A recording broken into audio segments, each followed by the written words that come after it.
Once you join the Spanish channel, we recommend you shut off the main audio so you only hear the Spanish translation.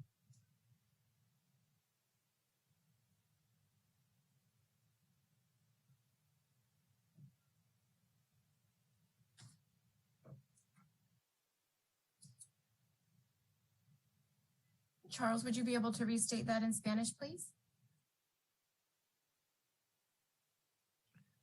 Para los recién llegados a la reunión, la interpretación en español está disponible y las personas quienes deseen escuchar en español pueden pasar al canal de español. Para cambiar de canal, haga clic en el icono de interpretación ubicado en la barra de herramientas de Zoom. Parece un globo terráqueo. Ya que se una al canal de español, recomendamos que apaguen su micrófono para poder escuchar la interpretación claramente. Thank you.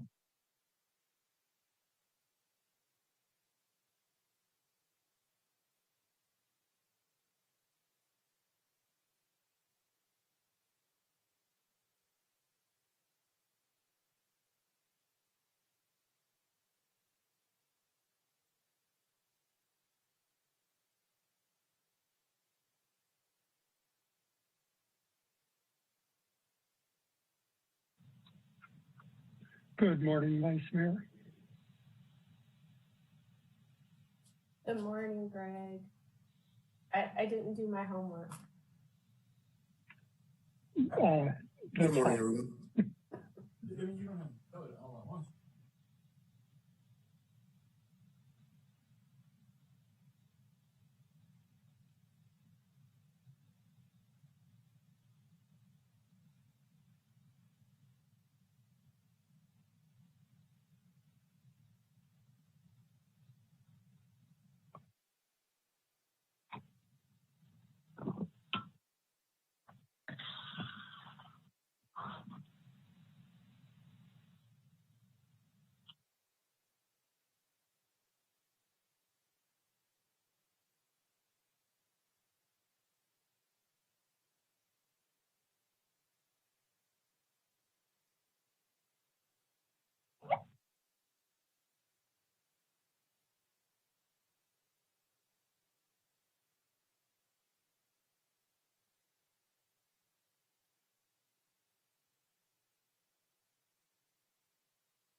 I'd like to make the announcement one more time before the mayor calls the meeting to order, that for those of you just joining the meeting, live translation in Spanish is available, and members of the public wishing to listen to the Spanish channel can join. The interpretation icon is at the bottom of your screen. In your Zoom toolbar, it looks like a globe. Once you join the Spanish channel, we recommend you shut off your main audio so you only hear the Spanish translation. Para los recién llegados a la reunión, la interpretación en español está disponible y las personas quienes deseen escuchar en español pueden pasar al canal de español. Para cambiar de canal, haga clic en el icono de interpretación ubicado en la barra de herramientas de Zoom. Parece un globo terráqueo. Ya que se una al canal de español, recomendamos que apaguen su micrófono para poder escuchar la interpretación claramente. Thank you, Charles.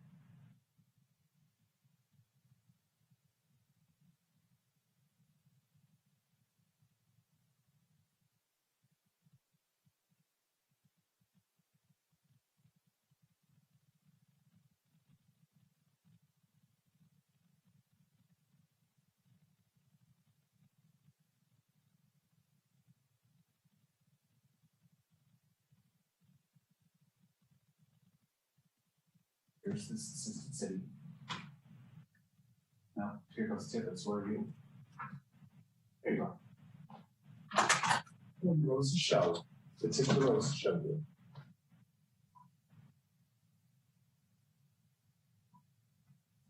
Okay. Good luck. Thank you. Going on. Okay. Well, you're not going on voice. Oh, you're talking. Morning, John. Morning, Dan. All right, I'm seeing a quorum of the council. Let's go ahead and reconvene our goal setting meeting here. It's right at 8 o'clock. Madam City Clerk, do you want to call the roll? Yes, thank you. Councilmember Tibbetts? Here. Councilmember Schwedhelm? Here. Councilmember Sawyer? Here. Councilmember Fleming? Morning. Here. Councilmember Alvarez? Present. Vice Mayor Rogers? Present. Mayor Rogers? Here. Let the record show that all council members are present. Great, thank you so much, Stephanie. Just as a quick recap for folks who are joining us this morning, we did have our meeting yesterday where we started to talk about COVID response, climate change, economic resiliency and childcare, fiscal stability and funding of services. We are coming back today. You'll see a discussion about government and council reform, homelessness, housing and affordable housing, organizational diversity, equity and inclusion, and then finally, public safety priorities and reform. We'll take a little bit of a break, come back and talk a little bit about the PG&E settlement funds and wrap up our workshop here today. So just thank you all for joining us. Thank you, council members, for all being here. I'm going to turn it over to the city manager. I just want to thank council and staff for the last couple of days and I know I, as well as the rest of the staff, are looking forward to the conversations today, and I'll turn it over to Greg. Thank you very much, Mayor and Manager and Council. If we could advance to the next 2 slides, please.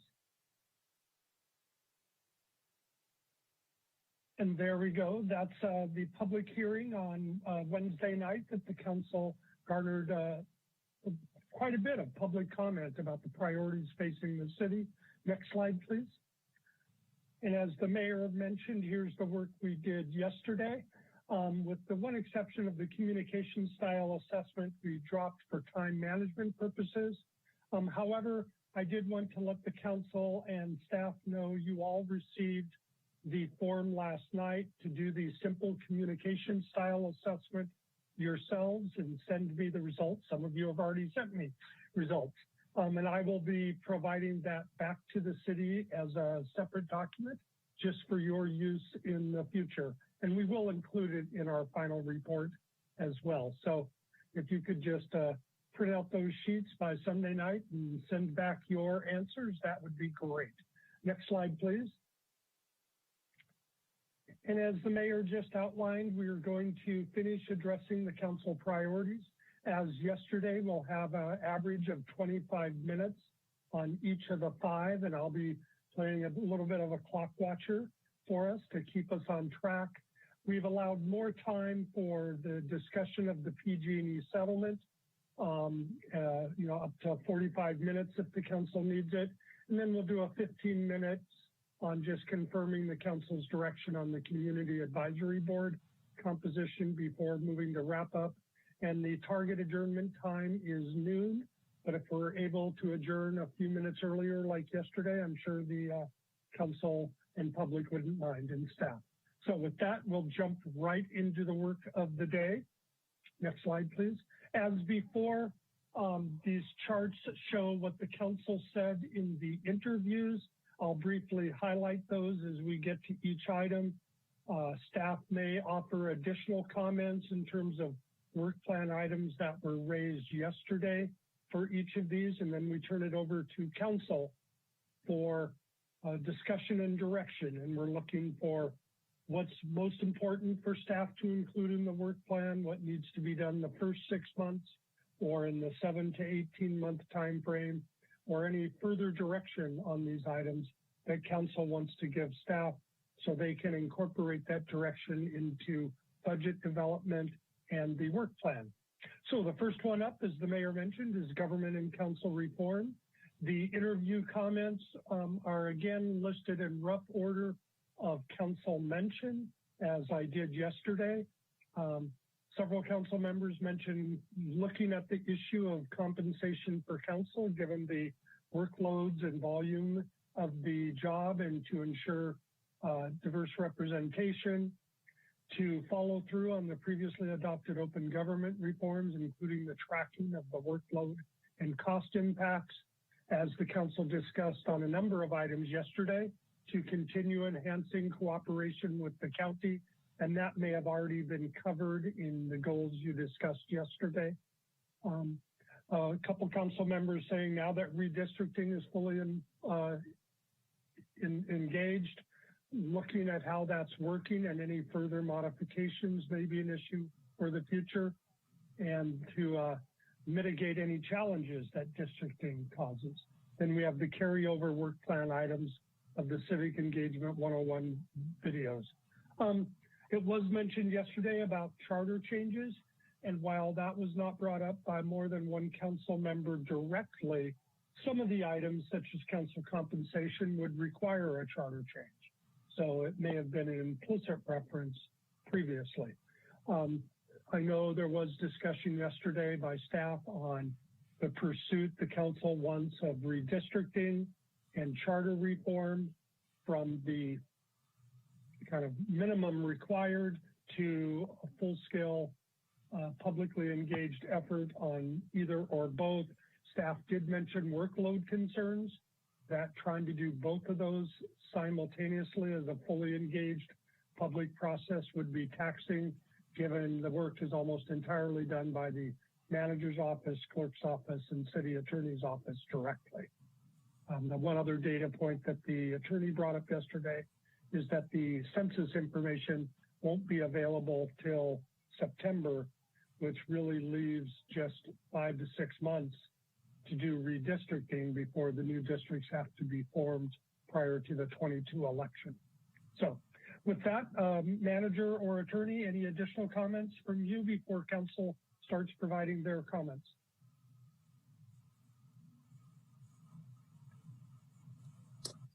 Not from me, thank you.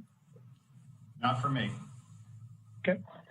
Mayor and council, I think staff is would like to hear your direction on this area of priorities for the next year and a half. Great. Who wants to go first?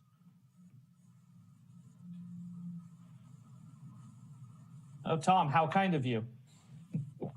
Why, thank you. Let's see how long we can hold out. First, if I could get a clarifying question regarding council compensation. I heard Greg just say that requires a charter review, and my understanding that was more of a policy. Madam City Attorney, could you clarify, is that a charter requirement to adjust that or a council policy? Yes, it would require a charter amendment. Well, let me clarify. If you only want to make a slight difference in the compensation, that could be done without a charter amendment, but the charter currently provides a very limited range of compensation and really ties it to the state law. So very limited. If you want to look at any significant change to council compensation, it will require a charter amendment. And I am happy at any point if you want to talk about kind of what the process is for a charter amendment. So. Okay, thank you. Thank you for that clarification, because I've heard both versions of that, so that was very helpful.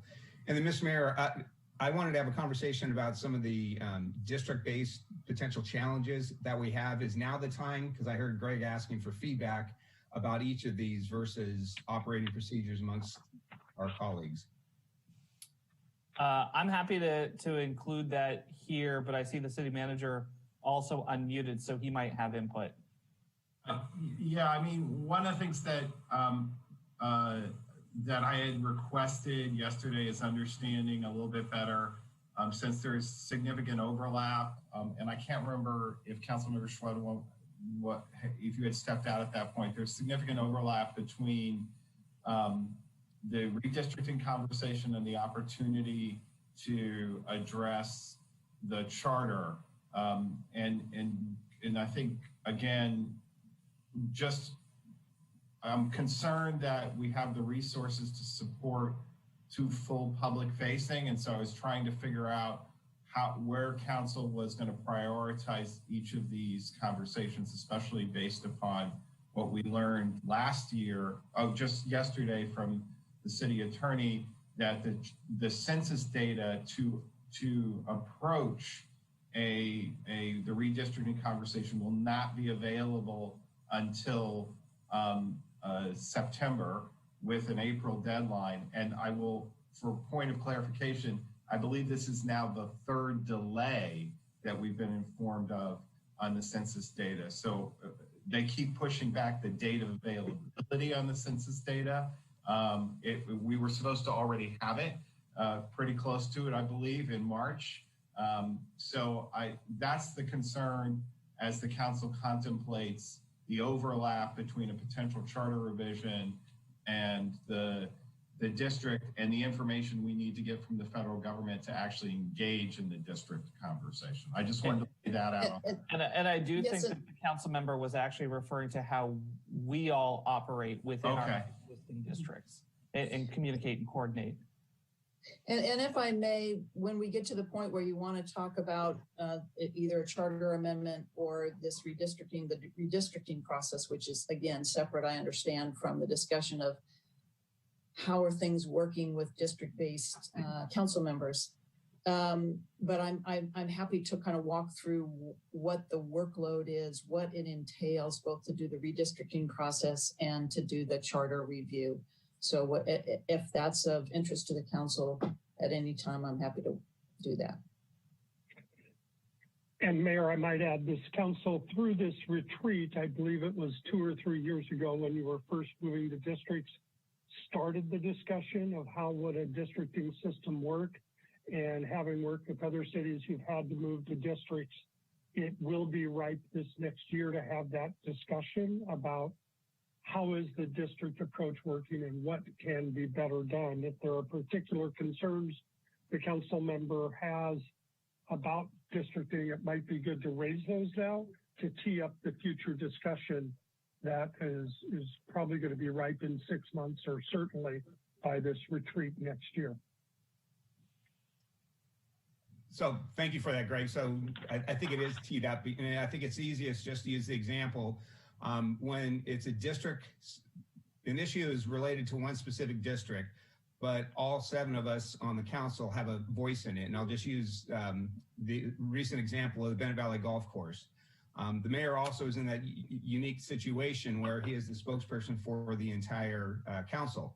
So sometime, I think it was last week, there was a virtual town hall meeting that I wasn't aware of, and comments were made there. And now I have community members on this specific issue asking me to comment on comments that the mayor made that I was not privy to. So again, it's a process question. How do we want to deal? Because I know, I can't say when or where, but I'm guessing future conversations similar to this will occur.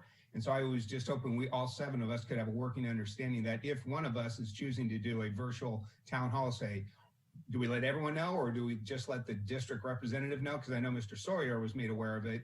I don't know if anyone else was, and now we start getting into some of the Brown Act challenges. So that's the thing that I was just hoping we could talk about so we're all on the same page about how we'll move forward. And then from Mr. City Manager's perspective, I'm not sure what staff resources would be available for any of us that would want to do the same thing. So there's the tee up, Greg. Okay. And I'm happy to hear people's thoughts as well. I do weekly Zoom meetings, really just to sort of spitball with the community on whatever they're thinking about or whatever questions that they have that I don't use any staff resources on. And I'm happy to invite council members to it, understanding that we have to prevent a Brown Act violation from happening. But I'm happy to hear folks' thoughts on it. And the only thing I would add is currently there's not staff support for those types of endeavors. And so we would need to assess what the council wanted us to, what the item was, what the council wanted, and then we would be able to tell you the parameters that could be done and the impacts that would need to be dealt with. But without a specific program, it's hard to assess, but if that's what the council wants us to assess, we can do so. I will just say, even though Mayor Rogers is not using staff resources, we get a lot of feedback on Mayor Rogers' meetings, and so there are impacts. I will say they may not be budgetary impacts, but there are impacts. And I have to play my role here as facilitator rather than trying to resolve this issue. I'd like to do two things. One, Sam, if you could note this particular issue in the bike rack, but then it is also reflected if we go back to the slide under review and mitigate district-based representation challenges. And I think Councilmember Swedholm has basically articulated that's one he would like to see addressed probably in the next 6 months as a kind of operational policy issue that will take staff time. So if that's a fair placeholder, council member, for what you've articulated, I'd like to move on to getting comments from the rest of council on priorities they see on this list, particularly related to charter reform versus redistricting. You heard the manager say doing both of those is a highly engaged public participatory process will challenge your staff resources. So it may be one of those you want to pursue as a highly public process, one not. I will share, one council member did mention we did redistricting or districting the first time mid-decade. So it might feel a little early to do a comprehensive redistricting right now, especially if your district configuration might be changed by charter reform. However, you do have a legal obligation to do some level of redistricting to incorporate the census results. But that could be a more staff, council, or council committee driven rather than a big public process. So I'd call that redistricting light. You also have charter reform light. If you wanted to just pursue the districting changes needed in the language or a very focused scaled down charter reform. But that may preclude further charter changes for a decade, given the language in your charter. You can only do once a decade charter changes. With that, go back to council for feedback on priorities for government and council reform. So if I could I'll just finish up that conversation. So for me, the priorities would be the charter review. That and then the fourth item there, the enhanced cooperation with the county. Everything and anything we can do to maintain that and improve that would be a priority for me. Thanks. All right, Councilmember Tibbetts. Thanks, Mayor. So, jumping off where Tom left, I think to me, council compensation and district, the district's challenges are one and the same.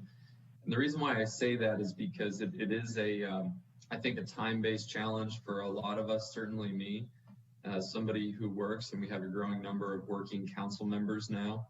And so I've always asked or tried to see us get to a point where we could either basically just have the financial resources to either pay ourselves to do this as a full-time job, to be able to respond to the community's needs as a true district-based representative should, or have the resources to hire somebody on a part-time basis or whatever it may be to help us get done what we need to get done. I'll be the first to admit I don't respond to every email. I do not read every email that gets sent to me.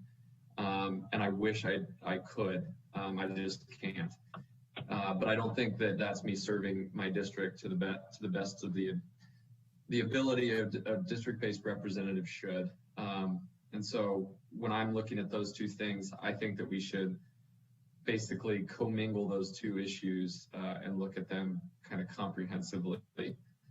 Other district-based representation challenges, I'm definitely curious about how we're making appointments to boards and commissions right now. Speaking for myself, I'm appointing a lot of people from throughout the city, and I kind of have an internal struggle about whether that's a good idea or a bad idea.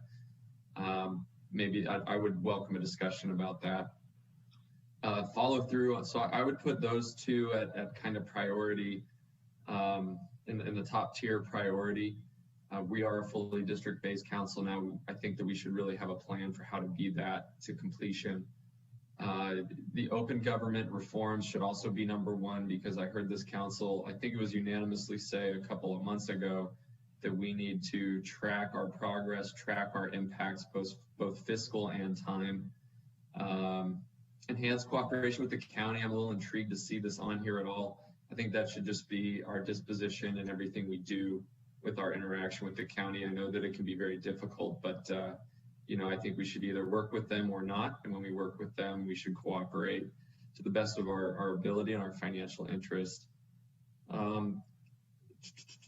The redistricting, I'm not in favor of at all. We just went through that. It wasn't pleasant. It wasn't fun. Any which way we cut the districts, we were corrupt, according to a lot of folks.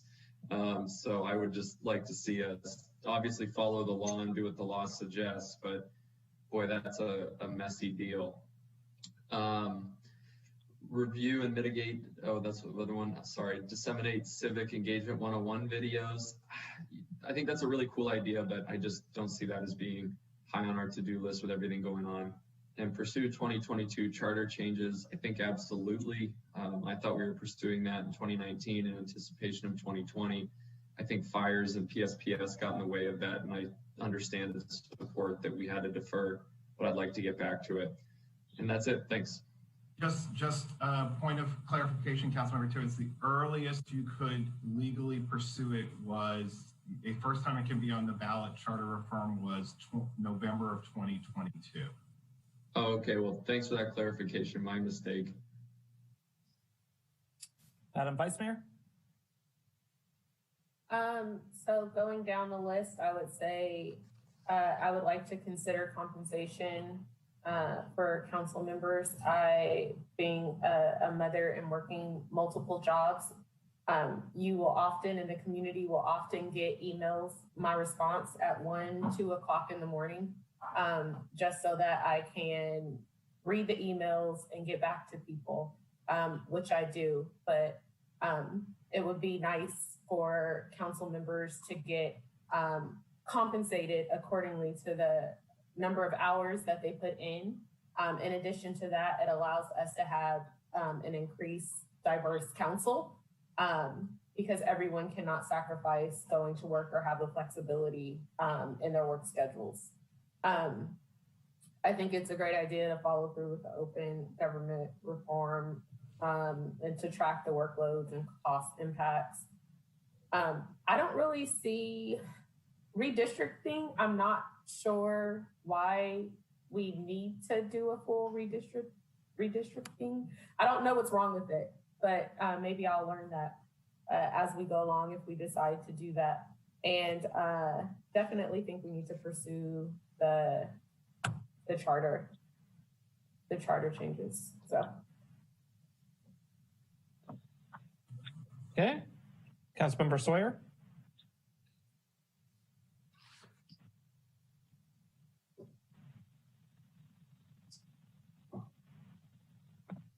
You're muted, John. You're muted. Well, that took a while for me to notice that. Sorry about that. The two that I think are the most important to address sooner than later is number 2 and number 3, the follow through on the open government reforms. And I think we're really pretty close to finishing that work as it affects the clerk's office. So tracking open government workload and cost impacts. I'm not sure if we have, if the clerk's office is prepared to give us an accurate picture of the impacts on their office and the city attorney's office, and the entire organization for that matter. I would be very interested in knowing the impacts sooner than later, and what the costs of those impacts are, and whether or not we can make some adjustments as necessary, or whether it's going to take more staff. But this is immediately impacting several of our departments, and we've talked about going back and reviewing the decisions that we made and make sure and the effect on staff of those decisions and the community.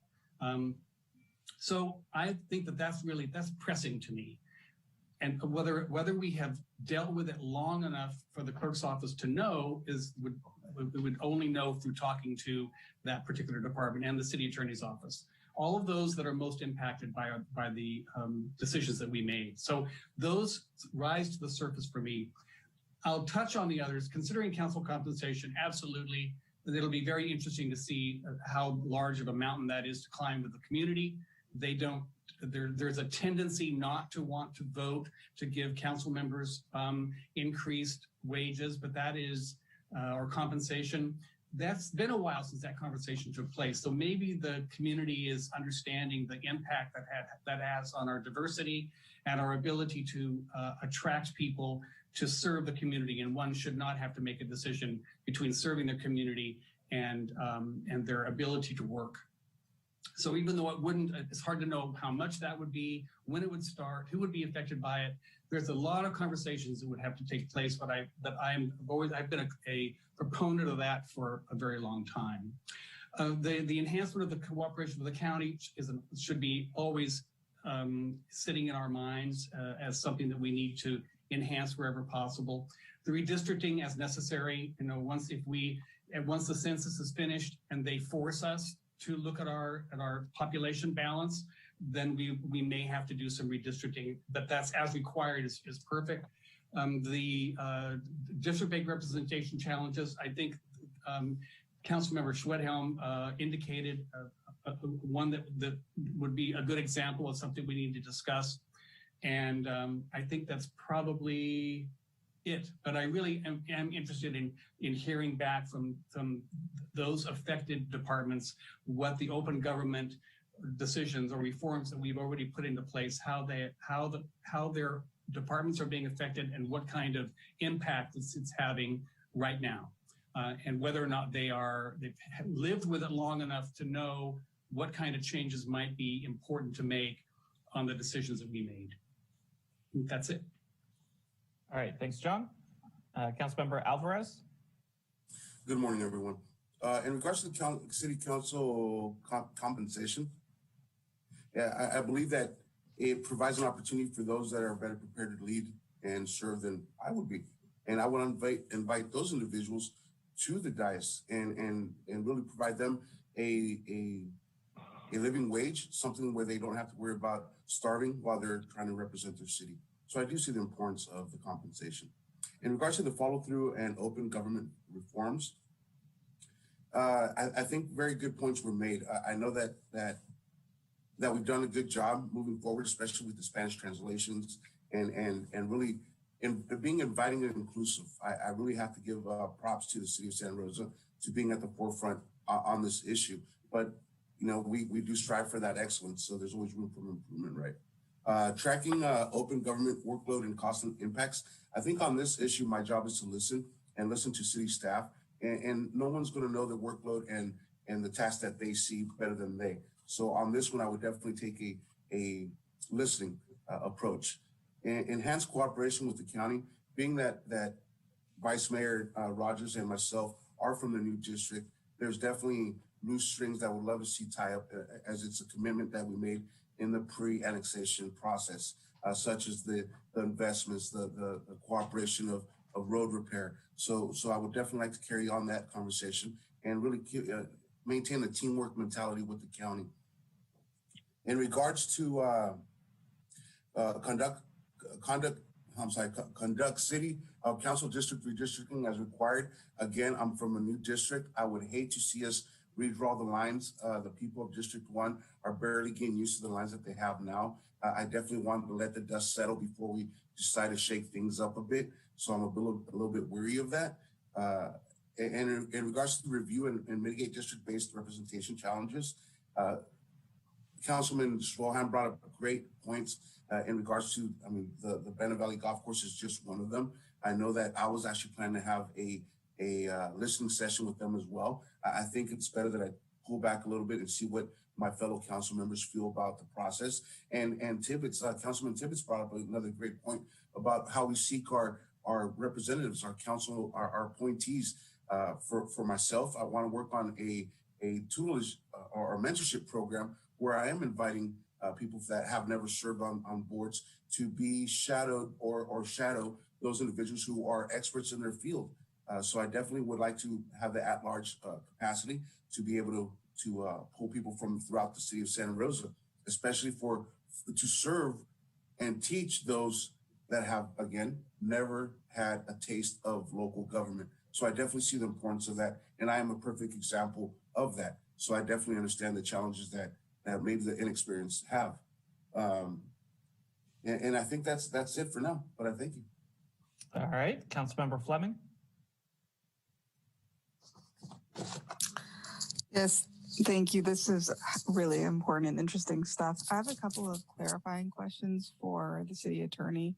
One is, you mentioned that the city manager mentioned that the soonest we could get anything on is November 2022 regarding the charter legally. Would it be possible if we did it in time to get something on the June 22 primary ballot? Actually, it has to be on the November ballots. The November 22 is the first that we would be able to get that on, and I think also as a practical matter,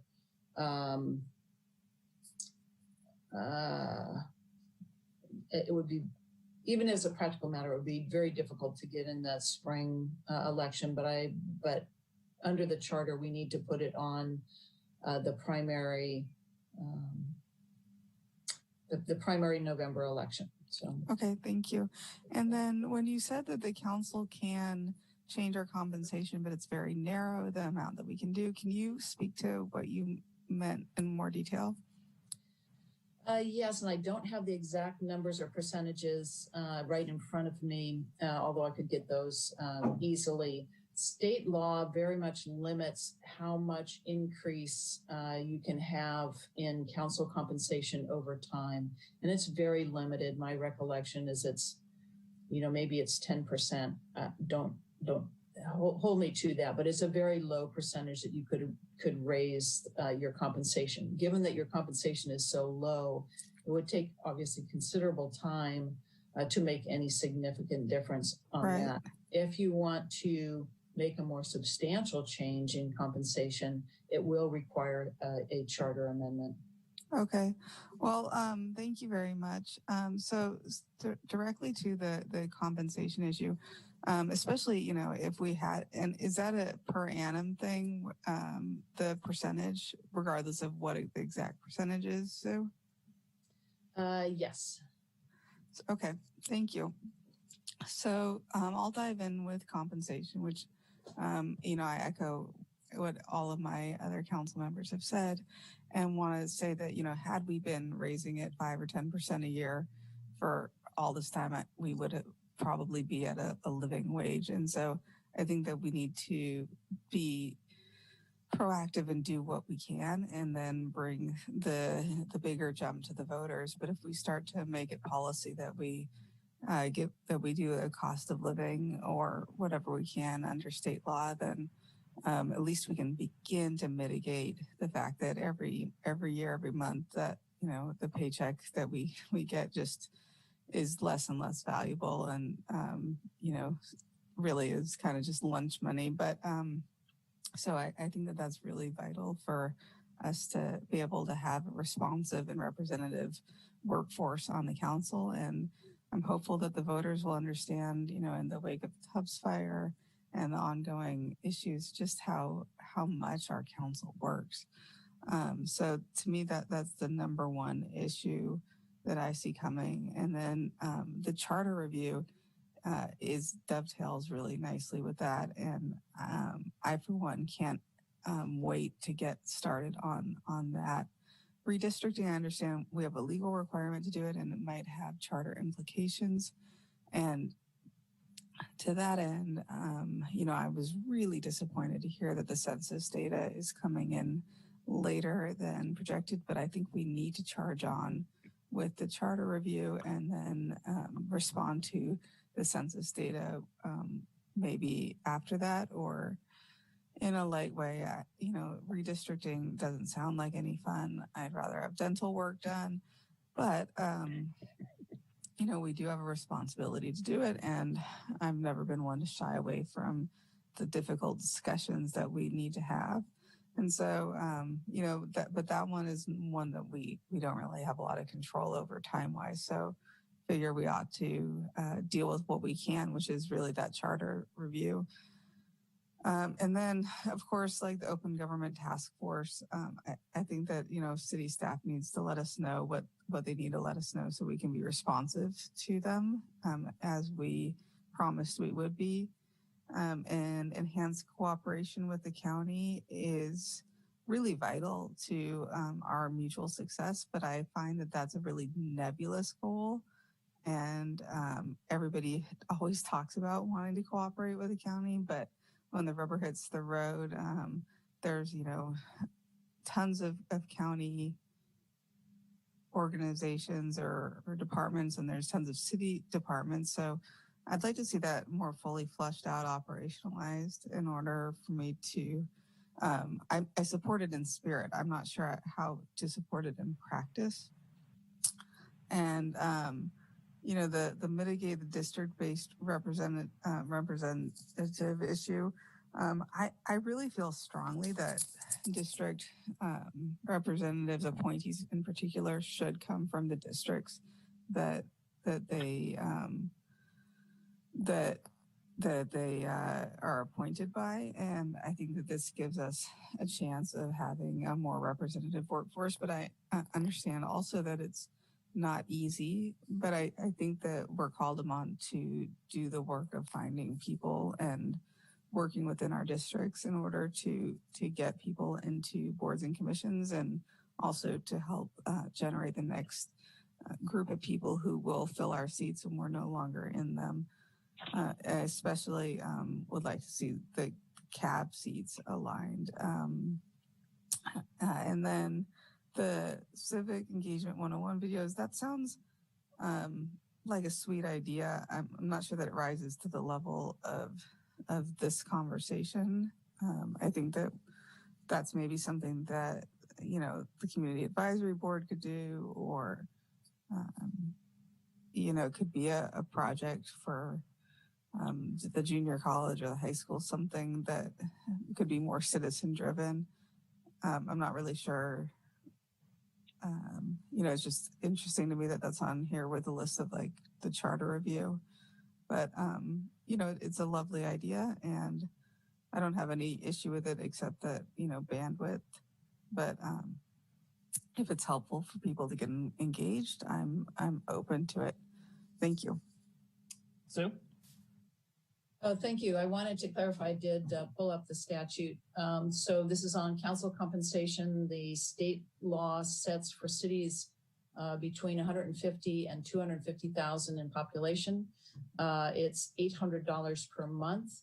The maximum increase is 5% per calendar year, and it does not compound. So it is 5% times however many years you have. So that is the limits that for the council action, that's the limits. Otherwise, you're looking at a charter amendment, and with voter approval, compensation can be higher. Can I ask you, when you say it doesn't compound, meaning, so this year, if we say, let's just do that, so 800, so we'd get a $40 raise this year, and so it'd be $840, then could we do 5% next year, or no? Yes, and then it would be $40 again the following year, and each year it would just be a $40 increase. Oh, okay, so it's on the cost basis of 800. That's what you meant by not compounding. Right. Okay. Well, my direction would still be that let's do that. Let's just start stemming the flow of the problem, and then also bring it to the voters. Thank you. And if I may, Mr. Mayor, also in just to clarify and ask for clarification in terms of the redistricting, and I know, Mr. Mayor, you still need to speak as well, but what I'm understanding and hearing is the more limited, doing what we need to do under the law, which is to ensure that our districts are balanced and meet the requirements of the Federal and State Voting Rights Acts, but not to do a comprehensive redistricting. And I will note that regardless of which way we go, we still need to go through the same process. So still need to go through the 4 public hearings. Again, options, I know you've discussed before about having a commission involved. We can go that direction, but we still have to go through the same steps. I appreciate that, Sue. Sure. So for me, if I had to choose between the two, I think the charter review is definitely much more important. I'm going to disagree with my last colleague just a little bit. I'm not interested in having the political fight year over year for a 5% raise. I think that we need to actually articulate to the community why we need to have paid council members. And I think Councilmember Alvarez really hit it on the head when he talked about representation and when the vice mayor talked about how difficult it is for most people to serve on the council. I'd rather we have that as one big fight and gather our allies. I think if we dilute the conversation by having 5% increments, I think people hear 5% and then think that that's good and that we're done. And that's not going to get us anywhere near what we need if we're going to actually fix representation issues. I think that that can be handled in the charter conversation. So it might be a way for us to alleviate some of the pressure from staff to push this into charters. I also think because we've just moved into districts and we've seen some complications when you have many different candidates who run without a primary process. I'm interested in the charter looking at ranked choice voting. I'm interested in the charter looking at an at-large mayor. We have a new election system here in Santa Rosa since we moved into districts. And I think that it's fully expected that we have a robust conversation about how we conduct our elections to make sure that they're maximizing participation. I mentioned that that's more important to me than the redistricting, but I also wanted to do a quick devil's advocate and make the case for why we should care about doing a full redistricting this year as well. When we did our districts a couple of years ago, it was based on 2010 data, which means that if we don't go through a full process, even our communities that have been underrepresented for a long time and now have representation still will continue to be underrepresented because that's where most of the youth in our community is coming up. And when you look at the significant impacts that we've had in our community since 2010, it's housing production in our downtown core and in our Southwest. And yes, it's also the fire. So if you remember when we did our districts, it was based on the 2010 data, which meant that the changes to Coffee Park and Fountain Grove were not accounted for in the data the way that they would be if we redid it in 2020. Our community looks significantly different than it did in 2010. And I think we do ourselves a disservice if we don't actually have that conversation until 2030. That means that we've got 20 years worth of population shift and demographic change yes, I'm hearing we can do a slimmed down version, but I think that whatever we can do to keep it clean and to keep people represented, I think is really important. And I'd be in favor of doing an independent redistricting committee because it is awkward for us to draw our own lines. And I didn't like that process last time, to Jack's point. So I'll stop there and get off my soapbox. I do think that the highest priority for this section is the charter review. We do have to do the follow through on the open government reforms. We have to track it. We have to see the impacts. We have to have a conversation with the community about it. Enhanced cooperation with the county, I think, is always a given. And it's something that we should always be working towards, and not just a specific item on a list, but in everything that we do. And then the Civic Engagement 101 videos, as I understand it, that's on here as the work plan, because one of the things that we passed in the Sunshine Ordinance was asking the Community Advisory Board to do a citizens guidebook. And my understanding is that they could do this as videos rather than an actual book. And so there might be a way for us to offload some of that work onto the Community Advisory Board and help them to fulfill their charter, their charter designations. And with that, I'll stop. Great. Mayor, just to reflect back, and I will do a quick time check. We are about 6-7 minutes over for this item, but again, it was an average 25 minutes, not an absolute. So I'd like to reflect back that I think was clear feedback from the council. First and foremost is to pursue charter change.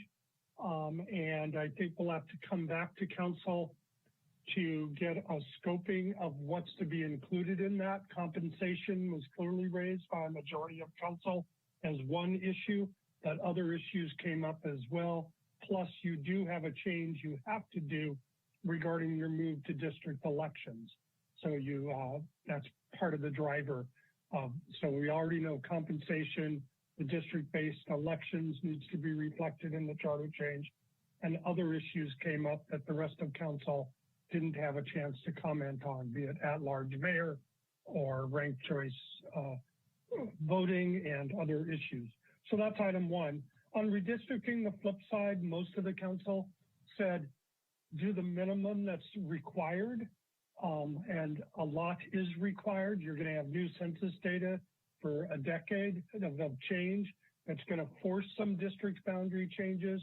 There's a mandated process you have to go through that the city attorney outlined. At most, you're going to have 6 months to do that, from September to roughly June, to get the new districts drawn prior for the election in November 22. So you're going to have a tight window to do that work. And generally, the council was saying, do what's required, but not more, is what I heard, with one exception from the mayor.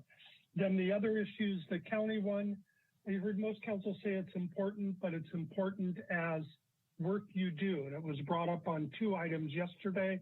We have a couple other items coming up that's going to be brought up on as well. So I might recommend striking it from this list as a kind of a vague utilization and really activate it in the other goal areas where you've already said it's important. And I think you will on the upcoming ones as well. Then the district-based representation challenges is one I heard almost the majority of council speak to. So that might be in the second tier, along with the open government reform. You've already provided direction. So I'm not sure there's additional work needed by council. It's really for staff to report back to you, and staff will have to determine on the workload impacts if that will come back to you in the next 6 months or in the second window, and they can do that as part of the work plan. So that's my reflection back to you. Charter change number 1, to start as soon as possible with a public-based discussion on compensation and other issues. Redistricting not to start till September, given the census data timing, and to do what's minimally required, and the other issues as a second tier for staff to work in as they deem appropriate. Is that a fair reflection back to council of what a majority of you directed, and is the consensus? I'm seeing nodding heads. Head nodding? Yeah, great. The manager has asked that we take a quick 5-minute break, and we may have a schedule readjustment after this break. So Mayor, if we could all do a standing stretch break. Yep, we'll recess for 5 minutes and come back at 8:55.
I still don't like the parity issue, but since it's not going to have anything to do with you. Daniel. Yeah.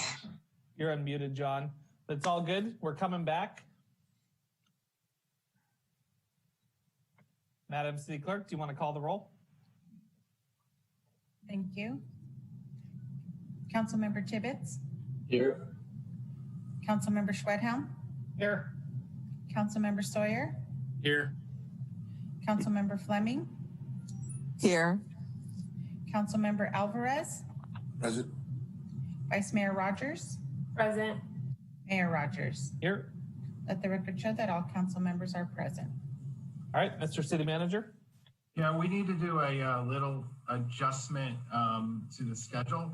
We're going to move ahead to the public safety priorities and reform, and I'm going to turn it over to Chief Navarro, who will be the staff lead on this one. So Chief, you can step in. Thank you. Thank you for the break and the adjustment. If the clerk could move forward, I believe it'll be 4 slides on the presentation as the chief joins us.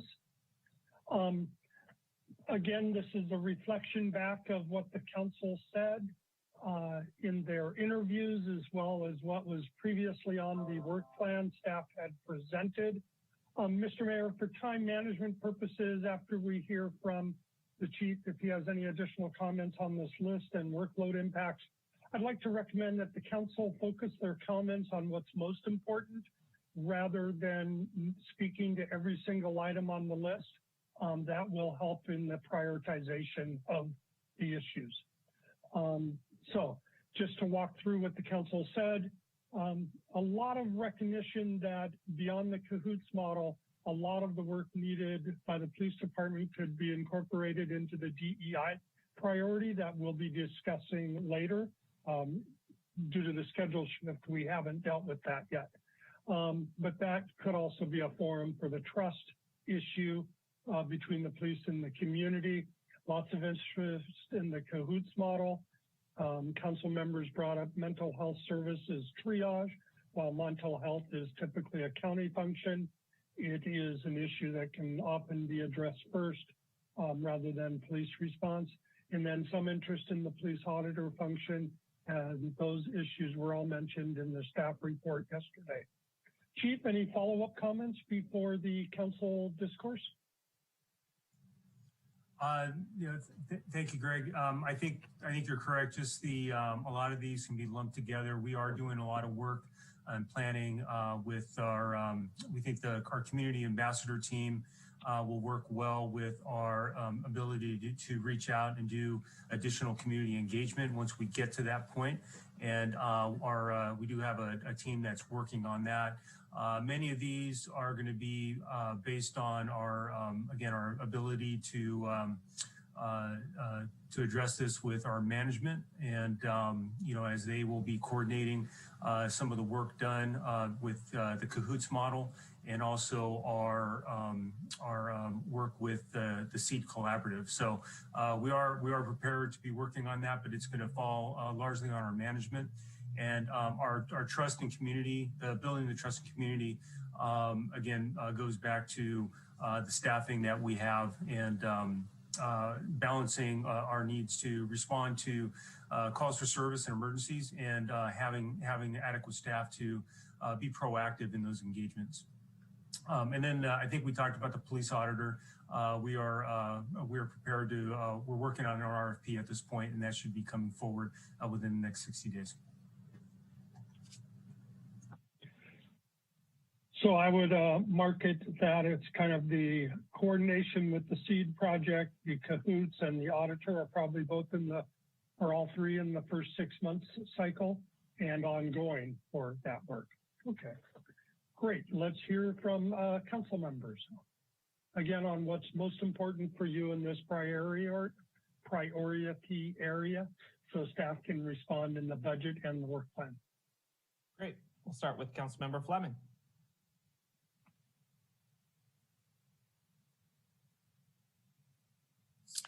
Yeah, the most important initiative for me on this issue is the building trust with the community. and followed by the Cahoots model. Okay, Councilmember Sweathelm. Thank you, Mr. Mayor. And just for clarification for members of the public, it's not Portland's Cahoots model, it's Eugene, Oregon's Cahoots model. So those are things that we're already doing. So keep the priority of get the Cahoots model operational and the police auditor function. And then again, I think we'll have this discussion with the PG&E settlement dollars, the fire vegetation management program and fire resiliency and response strategic plan that needs to be at the forefront for me to continue moving forward. Thanks. Thanks, Councilmember. I think Greg was just checking to make sure that we're all awake this morning. Councilmember Tibbetts. Thanks, Mayor. I'm going to put police morale within the department and public trust as number one, because I think that to be able to strengthen public trust to implement things like Cahoots, we have to make sure that we have a strong department with high morale. And then also important to me is vegetation management. Okay, Councilmember Alvarez. Thank you, Mayor. For me, the word trust is one that stands out the most.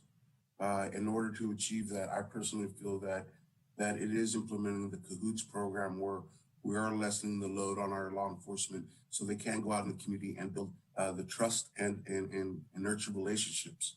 To complement that, I do believe that the auditor function is vital to the process as well. Thank you. Thank you, Councilmember. Councilmember Sawyer. Thank you, Mayor. Yeah, it's a little tricky to put a priority for me. So they I have to bundle. The Cahoots model and the police auditor program, I think, kind of go hand in hand.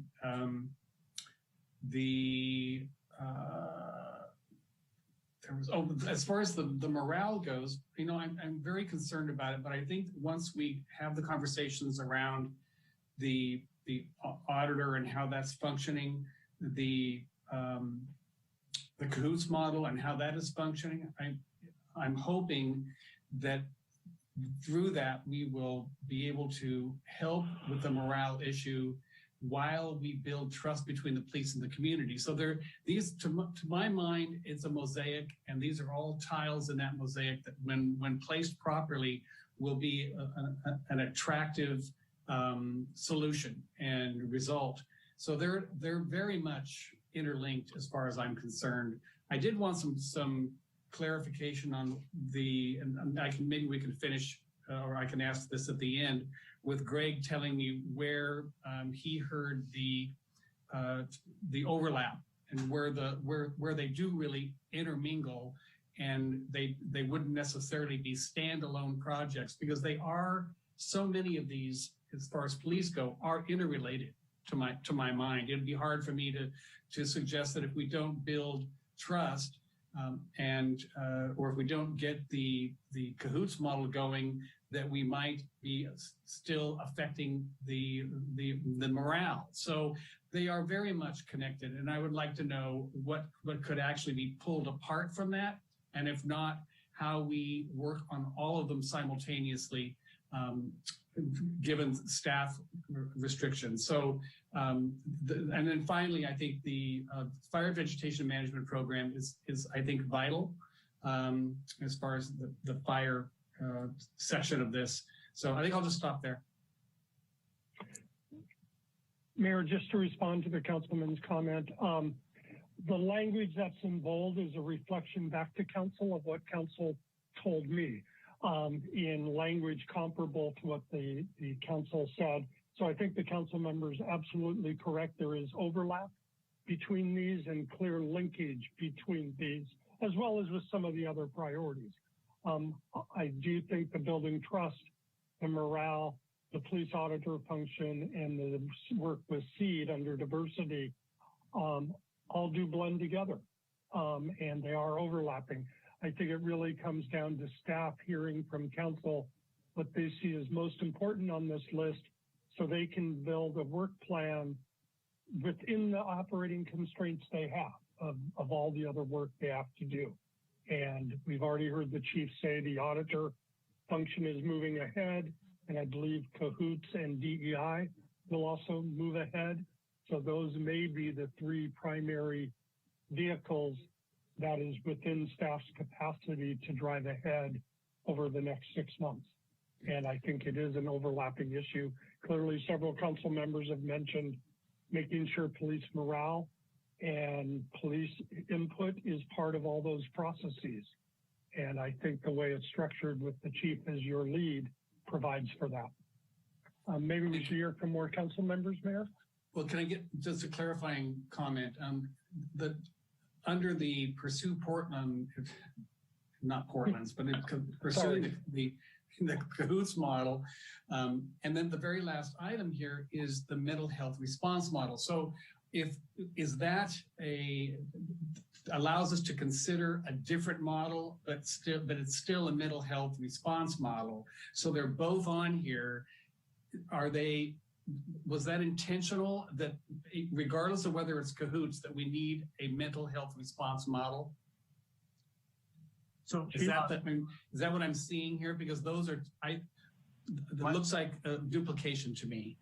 In a sense, one have been identified clearly. The other one is just an open model. So is that the intention? If we don't do Cahoots, we need to have this particular element in place. Or say it's suggested that we have this element in place. So, Councilmember Sawyer, the way I'm looking at this, and Greg could probably clarify, but the bottom ones those are the things that we've already identified. So I think I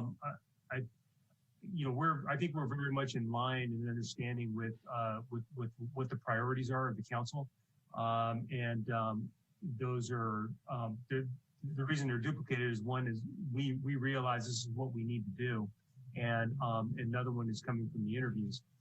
It really is, it's not going to be the Cahoots model. It's going to be, we're using Whitebird Clinic to help us with the consultation, and we're going to develop our own mental health response model. But I think it's more about we're in line with, or we understand what the council's priorities are, and that's where we're directing some of our resources to address that.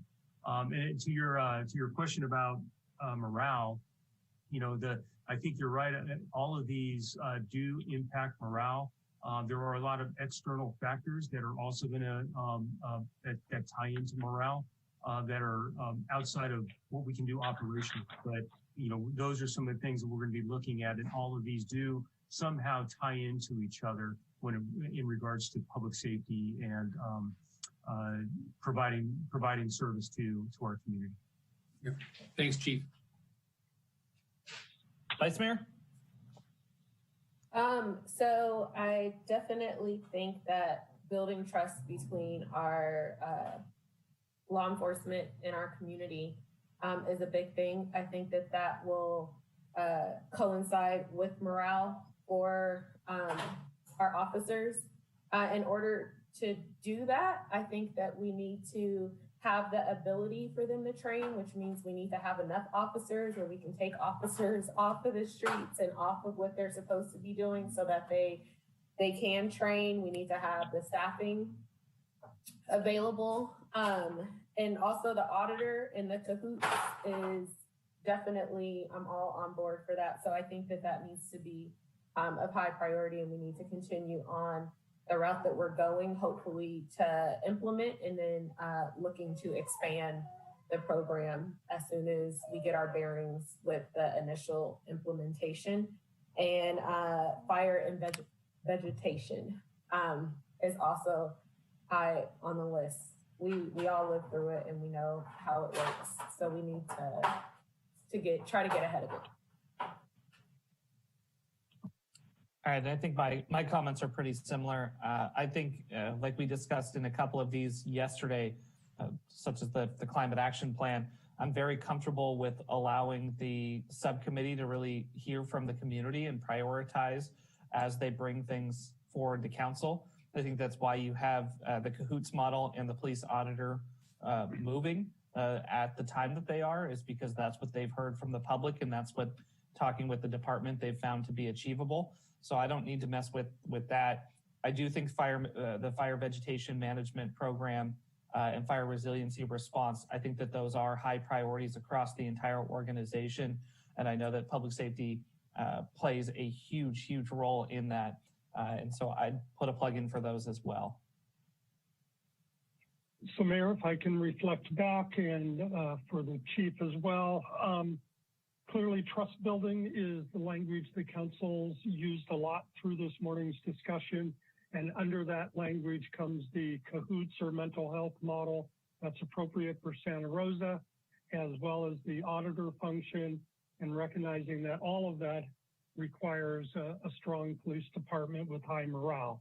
And I heard the chief say that they are moving along that path and getting the language clarification from council of how to package and move it ahead is important. I also heard a majority of the council speak to fire vegetation as well as resiliency and response needing to be in the top priority list as well. So that's how I'd encapsulate your feedback for staff to basically continue their course on the building trust in the police department and to make sure that the fire response is elevated to a top priority for the future. Fair reflection, council, if we could see thumbs. Great. Mayor, I think we're done. Thank you, Chief, for joining us. Thanks, Chief. And I think we're going to jump back in our agenda now. Right, Mr. City Manager? I think we're prepared to do homelessness. Pick up homelessness. Yep. Correct. Thank you. This is a shorter list, but it was also one of the top goals that the council mentioned. Housing and affordable housing were the ones mentioned by most council members when I made you do a first choice of only 3 of these being top priorities. So wanted to spend some time on this. Working with the county is coming up again as a priority for dealing with the homeless needs of the community, particularly in the continuum of care model and mental health services, which is primarily a county function, wanting to rely on evidence-based or best practices. Some council recognition that several communities around the Bay Area are providing safe parking solutions, and then some interest in continuing what was done for homeless services during COVID beyond COVID. And is that a new model of services delivery and a commitment of resources for services delivery that has been part of the pandemic response, but not a typical city response. I'll look to the manager for any additional comments he might have on this before we go to council comment. Nothing. I don't have anything additional to add at this time. Okay. So top priorities for council in this area as we look for the next 6 months and the next 18 months work plans.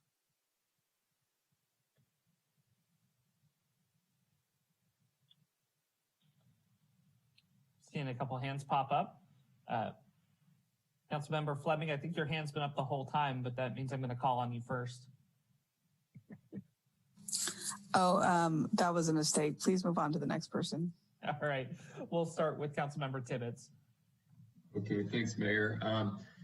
You know, I really like the direction the city has been going for some time. One thing I really like about Santa Rosa is that we did determine that housing first is the gold standard. It's what we need to aspire to. What I'm struggling with, though, about after 2 years with moving in that direction is that I would ask, you know, anybody on the council to please correct me, but I can't think of any permanent supportive housing units that we have built or we have propped up. I know we supported the Benton Veterans Village, and we have a study that seems pretty ongoing about converting the Benton Valley Senior Center. But I guess what I'm driving at is I'm learning firsthand that creating homeless dedicated housing in the form of permanent supportive housing is very, very costly, and it's costly to the tune that I don't think the city's ever going to have money to do it. So the ways that we support it are through supporting organizations like Catholic Charities with Caritas Village and Community Housing Sonoma County with Benton Veterans Village, and we do it through policy mechanisms more than we do financially, although I know we do provide some subsidy, and we have in both of these instances using our CDBG DR and some NOFA money in the case of Benton. And we got to continue to do that. But when it comes with using our general fund dollars, which is what I kind of see here in front of us, is how should we spend general fund dollars? I think that the Finley Center absolutely proved the necessity of having these kind of quick solutions for getting people into services. What I see in this community is an ever-increasing tide of negativity and towards people experiencing homelessness from the general population and towards City Hall with our response to it. And I know and I recognize that a lot of this is outside of our control, whether it's a public health officer we can't control or a Ninth Circuit judge that we can't control. And we're really at the whim of a lot of higher jurisdictions. But I really see these kind of safe parking, the Finley tents, and hopefully the sprung structure that's now come up as being really necessary in maintaining the balance between, at the end of the day, it's the person experiencing homelessness who's going to lose if the public really turns against them, because maybe they or some facet of that population is creating difficulties in the lives of residents who own a business or enjoy a park. So I really hope that we can focus on these things like safe solutions, Finley temporary shelter. As far as working with the county, again, I'm not so sure how that's worked in the past, why we think that's going to work any differently going forward, but I definitely support continuing to work with them and other city partners on the continuum of care. Councilmember Sweathelm. Thank you, Mr. Mayor. Yeah, for me, that first one, work with county address Santa Rosa homeless needs, as I've mentioned in the past, I think we really need to take a regional approach. So it's not just the county, but it is also the other municipalities. And quite frankly, we are currently doing some of that. The reason why the county does have to be a role player in here with the recent HAP allocation that went directly to the county. What has been missing for me is we're not collaborating, or they're not collaborating with us about how are they spending those funds so we can leverage each of these investments, whether it be from the city of Santa Rosa and the county, because there is a funding stream. Also, the county is an entitled jurisdiction representing all of Sonoma County except for Santa Rosa and Petaluma. Again, I don't think we have maximized the potential to leverage those dollars in the evidence-based and best practice direction that I believe the city of Santa Rosa is going on. The other thing with the safe parking solutions, again, it's got to be a regional approach to it. And I think that is tied into Finley temporary shelter, because I've heard staff refer to it, and I think we need to look at Finley 2.0. What are some things that we learned from that experience? Because we did find many more people did accept the services that are offered at Finley versus at Sam Jones Hall. So what portions of that can we take? But again, it's got to be a regional solution, just not the city of Santa Rosa, but we have to continue to have these conversations with the county and other municipalities. All right, thank you. Councilmember Alvarez. And pretty much echoing what my fellow council members have stated about regional approach and how we need to involve not only the county, but our surrounding cities as well into the process. I do like the idea of the best practices, the evidence that we're relying on, including the safe parking. And it was correctly stated that people were more open to the Finley than they are to the Sam Jones Hall. I'd also like to include the fire situations that we seem to be facing every year. We actually need to create an area that can be used for those individuals being affected by our natural disasters. And if we can actually use one site for both uses, that would be the prolonged need for that space. So definitely open up the conversation about how we can actually not only use these sites for our homeless issues, but also issues that may affect us with natural disasters. Thank you. All right, Councilmember Sawyer. Thank you, Mayor. Well, I agree with everything that Councilmember Schwedhelm said. I do want to address the safe parking solutions. There is probably right now few things more visible than the pop-up encampments, if you will, vehicle encampments that are happening all over the city. But my concern, of course, is which it always is with this kind of program, is cost. I think we need to have a conversation about it. A further conversation about it, how we might be able to mitigate at least some of the safe parking programs. I don't think anything's going to work unless it's 24 hours. I know it's more costly, but I really think that it is one of the most visible and one of the most frustrating pieces of our unhoused and how the community sees them and responds to them are these vehicles that pop up all over the city at different times. And I want to be able to tackle it as much as our budgets will allow, but I think we need to continue the conversation about that program. Okay, Vice Mayor? So definitely think it's a regional approach and that we need to work with the county, since it looks like the county is getting the money and our budget can't support everything that we would like to do. And also that I don't want to continue on the trajectory that we're on as far as supportive services, because I think that there's so much more that we should be doing, not saying the city of Santa Rosa exactly, but on a regional level, there's so much more that we should be doing. So that is why I really want to see how we can collaborate with other entities, organizations, just to see how we can make a lasting, impactful difference by getting people services, getting them connected, and getting them housed, because providing housing is only part of the solution. So that would be my take. Okay. And I think I'm going to agree with a couple of my colleagues here that for me, working with the county to address homeless needs to be the highest priority. As was mentioned, we don't have the resources to solve the problem ourselves.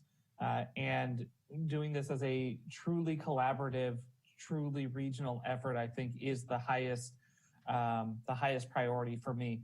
Outside of that, everything that is evidence-based, everything that we have seen with our Housing First model, and that means being flexible about how we get there. What we learned at Finley is that it can work to get people into permanent supportive housing. So let's utilize that to the best that we can, with the ultimate focus on getting folks off the streets.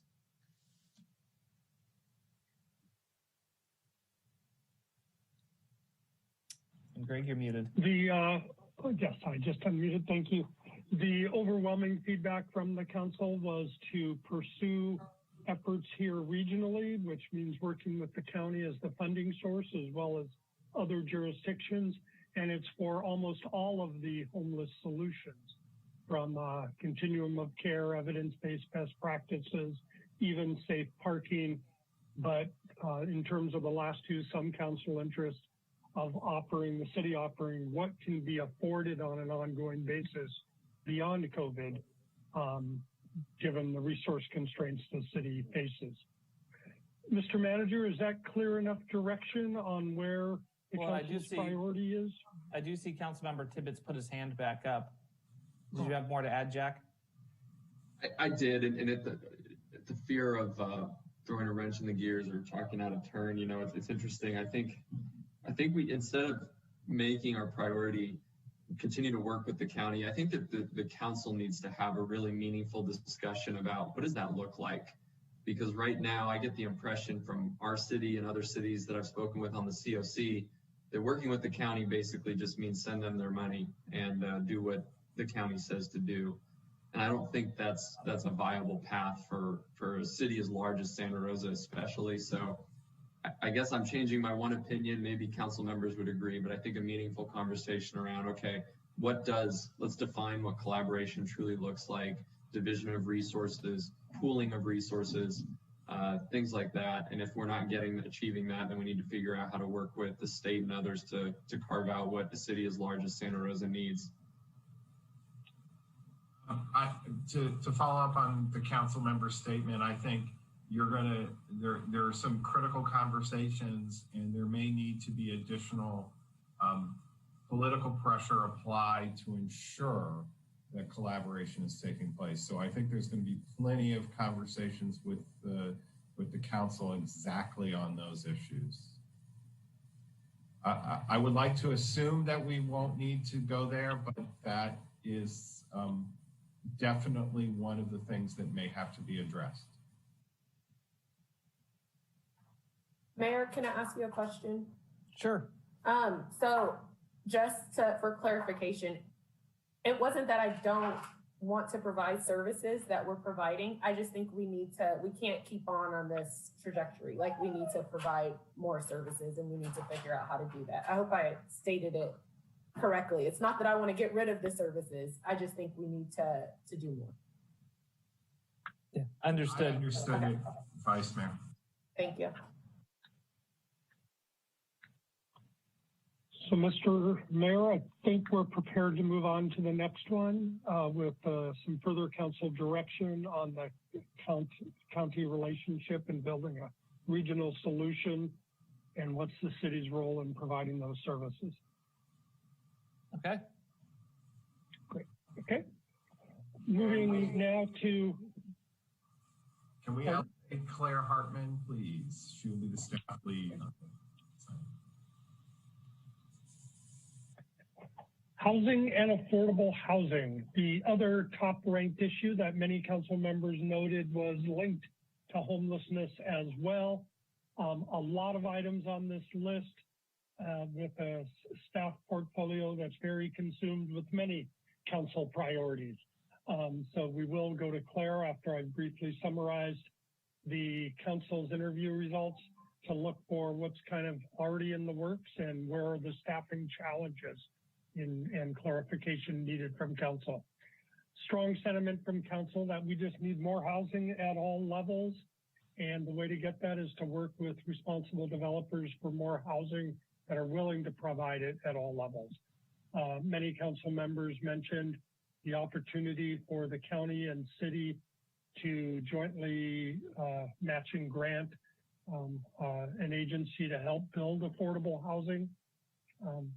Continue what you've already been doing coming out of the specific plan for downtown and housing to maximize resources available for affordable housing and to streamline the approval process to be nimble and quick when there is an affordable housing opportunity. Many of these are reflected to some extent in the work plan items staff had previously identified that are listed on the bottom of the sheet, with the policy direction really coming out of the housing element of the general plan update, but then the implementation items listed above. So with that, I'll turn it to Claire for any comments on where council feedback would be most helpful. All right, good morning. I think really to set the stage for the discussion, since this has been a priority for some time, we were looking at a housing needs goal of about 5,000 units per our RHNA, which is the regional housing allocation that the city of Santa Rosa receives in a time period. And our time period for this housing cycle is 2015 to 2023. So that goal was 5,000 units. Just to put this in a state of benchmark conversation, we built about 2,000 to date. We have a couple of years left in the cycle, but we're still really deficient in our housing needs. We are looking at a new housing cycle, and in fact, the state will be looking at reducing that just a little bit, but it'll be something less, a little bit less than 5,000 units for Santa Rosa. So there's still a lot of work to do. What you see in the work plan, because housing has been a continued priority for the last several years, a lot of these we balance short-term activities with long-term. So a lot of what's in our work plan are the longer term. An example of a short-term incentive is prioritizing downtown housing and affordable housing. That sort of clear direction to our development review team across the organization allows us to quickly prioritize those projects and streamline them in complement with other streamlining policies that you've adopted over the last few years. And then, again, we're a piece of a big puzzle to implement housing. We depend a lot on the market. And so, what we're looking for is direction on what we can do to be a partner with that market and developers. And so there's a lot of ideas here. And we would just like direction on what is the most important, where you want us to focus our work. I do also want to say that a lot of these longer term commitments that you see on the work plan list, we afford those exercises like specific plans or like the missing middle ordinance through grants. And we are looking really good. We have about $2.5 million in grants to move forward housing initiatives like that and specific plans. We have, and those are committed. So what comes with that is a staff involvement across the organization to move those forward. So there is general fund cost to moving these forward. So that's where the prioritization gives us the direction of whether those are things you want us to continue to pursue, or if you want us to switch gears. Thank you.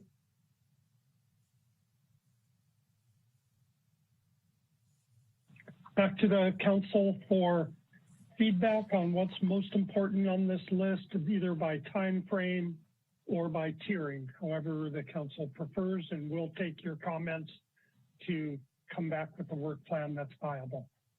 All right, and I'll start with Councilmember Tibbetts. Thank you, Mayor. First and foremost, I think the most impactful thing we can do that requires the least amount of staff time and is going to have the greatest impact on housing, particularly housing in our downtown, is going to be making the match donation or contribution, I should say, to the Red Loan Fund. And the reason why I bring this up, I don't know how many of you have been speaking with Michelle Whitman, the executive director over there, but she's going down to a lot of big foundations. I think it was Ford Foundation and some others in Silicon Valley, asking for them to also make matching contributions to continue to grow this revolving loan fund. And she's getting kind of, the response that she's getting is, come back to us when we see that the city that's likely to benefit the most has made a contribution. So I really hope that this council and in our comments later can support doing that, getting it off the table, so Michelle can get out there and get more money for our downtown. The other issues that I'm really supportive of, I like that we put in here work with responsible developers for more housing. I know that in our NOFA process, there was a lot of concern among some of the applicants that there were some legitimate applicants and some illegitimate applicants, or at least applicants who were throwing in who didn't even have a site control of a property other than maybe an option agreement. And I think that we need to look a little bit beyond options to be funding affordable housing when we have others who actually own a physical space. I'm obviously supportive of continuing past efforts, including downtown housing. I kind of think I said that in my opening remarks. Resources for affordable housing. Again, a lot of, I think, intertwined things here with contribution to the RED Fund, but definitely maximizing resources for affordable housing, streamline the process, yes.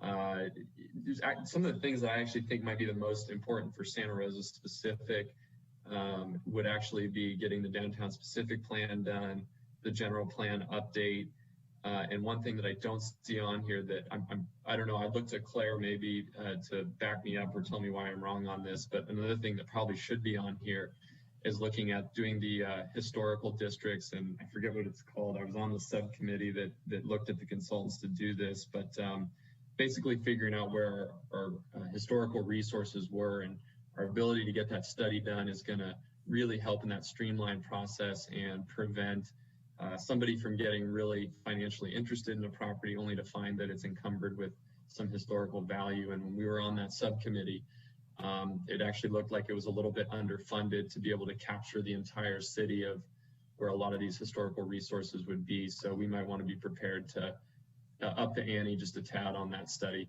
And that's it. Thank you. All right, Councilmember Alvarez. Thank you, Mayor. I'm looking at the policy goal more of as a strategy laid out.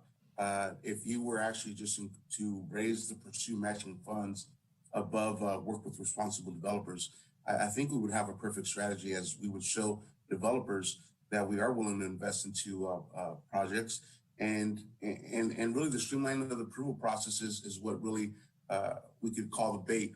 So I definitely see this as a working plan. I do like the idea of red, as it was mentioned a couple of days ago. And as far as the water supply and demand for the projection for 25 years, the sustainability factor in increased housing and more residents should definitely go hand in hand with our growth here at the city of here in the city of Santa Rosa. Thank you. Councilmember Sweathelm. Thank you, Mr. Mayor.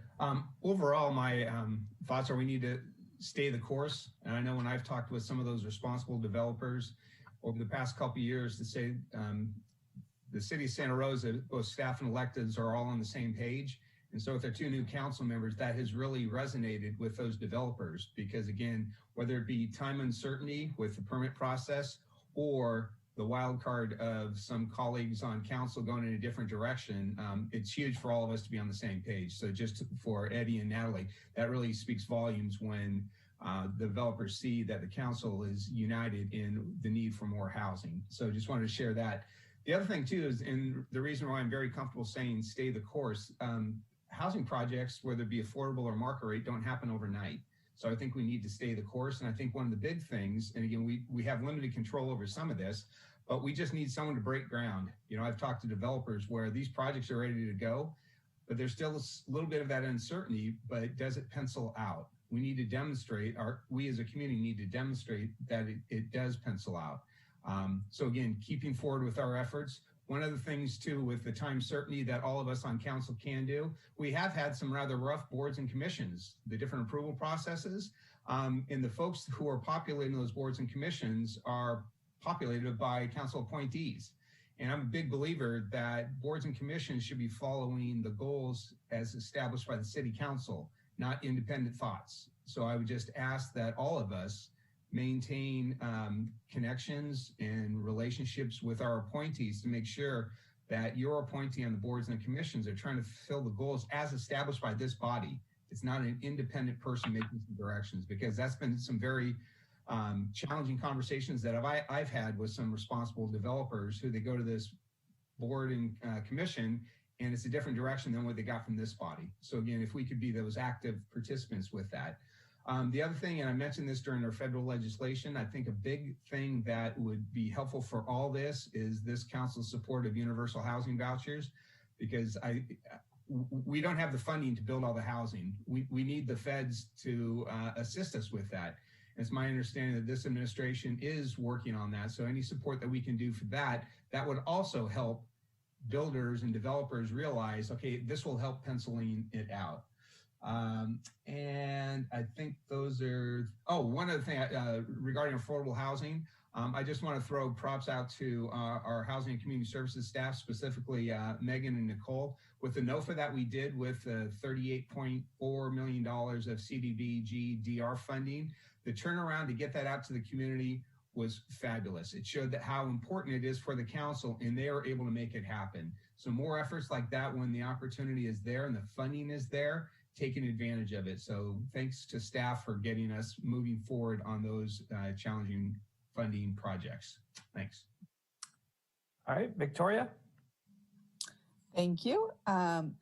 So I want to, most of what I was going to say has already been said, but I will second what Councilmember Tibbet said about our investment in the Renewal Enterprise District that has been wildly successful in other jurisdictions. And then I think we need to continue to provide our responsible developers with certainty. We need to make sure that we get to yes and that we don't allow, things with, issues within our organization to get in the way of us developing. And I want all of our city staff to just hear that we are united as a council in the desire for responsible development, especially in the downtown core, that we should finish our downtown specific plan, and our general plan should also support that. And then, anything that we can continue to do to support these things on a policy level, I do hope that that staff continues to bring to us. And there are really very few things on this list that I don't support, but I want to make sure that we continue to have the headlines that Santa Rosa is open for business when it comes to housing. So thank you to everything that the staff does to those ends. And as far as we go as a council, I, for one, will continue to try to provide unanimous support for you and our development community and getting to yes and getting those shovels in the ground. All right, Councilmember Sawyer. Thank you, Mayor. A couple of questions before I indicate my priorities. Claire, could you let me know what a missing middle housing ordinance would look like? I think I know what the missing middle is, but how do you create an ordinance out of that? Yes, thank you. So, and your volume, I don't suppose you can turn up your volume. We still have a volume issue with your mic. Is this better? That's a little better. Can you hear me better? Yeah, that's better. Thank you. I can't hear you then. Nope. I'll just turn up my volume. Can you hear me? You're fine. You're good. Okay. Sorry, otherwise I can't hear you. I have three teenagers doing distance learning right next to me, so we all have to share the space. Gotcha. And the bandwidth. Yeah. Okay, I'll speak up then. Okay. So essentially missing middle is taking density out of the equation of housing development. So you're looking at the opportunity to use the same sort of nature of the blocks per neighborhood that you're working with. So if it's a single family neighborhood, it's building in density. So it still generally looks like a single family neighborhood, but you're adding in a bunch of new units, different types of units into a neighborhood. So that missing middle allows for the diversity of housing that we don't typically get because we have single family and we have apartments. So missing middle is all the creative stuff that can happen if you just take density off the table and you look at it as a design issue and a livability issue. Thank you. That's great because I was it's not something that requires, it's something that allows, and that was I think what I was confused about. And secondly, the Fremont and downtown parks. Why is Fremont kind of called out there, and what about Fremont and downtown parks? Yeah, I think what this is referring to is one of our downtown housing incentives is it's a temporary ordinance. We have a few downtown fee incentive ordinances, and one of them is about parks and park fees, and it's collecting the park fees associated with downtown developments for a certain period of time. I think it's like a 5-year window, and we're maybe a couple of years into it. And it's to take those fees and put them back into downtown. So there's sort of a partnership there with these new downtown developers. And we've been prioritizing, trying to go through the prioritization process and a programming process of how we might spend those dollars. Okay, thank you. That helps me a lot. So what I would do is I'd say that provide more housing at all levels of need. And that's, I fully endorse that, and to achieve that, I think takes number 2, 3, 4, 5, and 6. So I think that you could just bracket that whole group because I think we're already, and except the red, I really want to move forward with that matching contribution with the county. I think that's vital to achieving a lot of some of our potential housing challenges.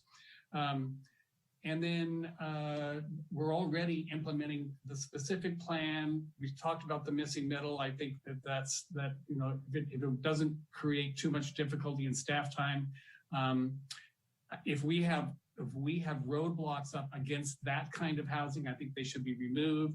Mendocino Avenue specific plan, that probably drops a little bit further down, although it continues to be a conversation, and that is a really important corridor. But I think that if we do the issues above that in the interviews, we will start to discuss and involve the Mendocino Avenue corridor more and more, and actually identify where the gaps are, so that making a specific plan a little more clear to us, and identifying those gaps.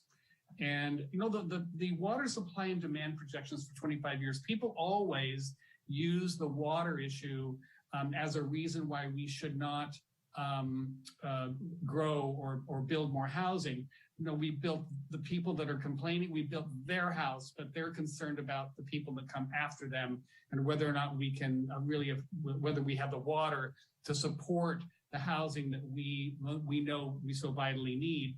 I'm not sure what it would, I thought those projections were in place actually, but it may be time to review those and make sure that they're accurate. And the downtown infield development agreements, I'm not really sure. I'm not sure what that is. I would assume that, yeah, what are the infill agreements? Yeah, so the infill agreements, that could come in many forms, frankly. It's pursuing public-private partnerships, it's pursuing development agreements for ground leases of our parking, surface parking lots. So a variety of forms. So for example, going out soon with RFQ, RFP for a couple of our city parking lots. Okay. Well, I'm all for that, as long as it doesn't get in the way of those projects that are already kind of on the drawing board. But I think that being wherever we can take advantage of creativity and being nimble and bold, I'm all for. So a lot of this could be packaged together in my mind. So I'll leave it at that. Okay. Jack, you had something to add?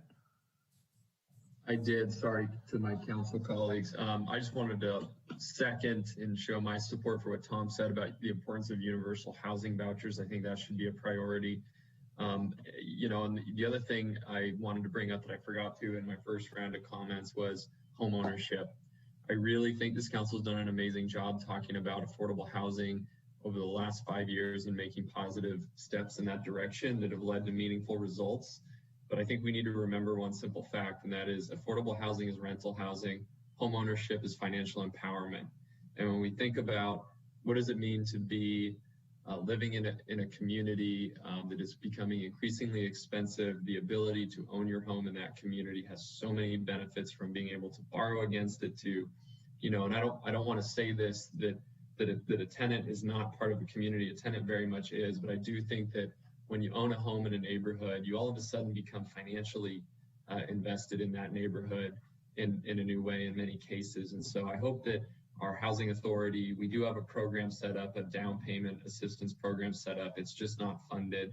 I really hope that sometime this year we can open this up and take a meaningful look at what would it take to do that? What would it take to help a lot of tenants in this community to become homeowners? Because I think that should be the ultimate goal of the council. Tenant protection is absolutely important, but helping tenants become homeowners is a whole new level of importance. Great. Vice Mayor? So definitely in support of pursuing the matching funds for RED. Just keeping on where we're at with being developer friendly, or you know, I think Councilman Schwedhelm had a good point, and that is that we work with the people that we assign to our boards and commissions to make sure that they are acting in the, you know, towards our goals and what we have set forth. Also, the universal housing vouchers, I think that would be great if we could see how we can get in on that. And then also home ownership programs. I have been a strong proponent of that. If we can get a program up and running, I think renting is great. But like Jack said, I think it is very important for us to educate, help, be of assistance to people that want to stay the course and want to pursue home ownership. It just opens up so many doors in our community. So thank you. Councilmember Alvarez, something to add? No, sir. Okay. I agree with especially the homeownership comments that were made. For me, the most important things on the list are the ones that do provide the certainty of process, certainty of timeline, certainty of cost, to the extent that we can try to help with those elements. And then I'm going to say something that sounds a little bit contradictory, but it's not. But one of the things that we heard in the downtown specific plan was also the need for us to be able to think outside the box and be creative about how we get projects across the finish line, and allowing developers and folks who do this day in and day out to have the flexibility that they need to be able to get those projects done. So to me, like John said, you can pretty much bracket all of this together, especially the top items. But for me, it really is controlling the time, the certainty, and the cost and elements or process changes that we need to do to be able to move those forward.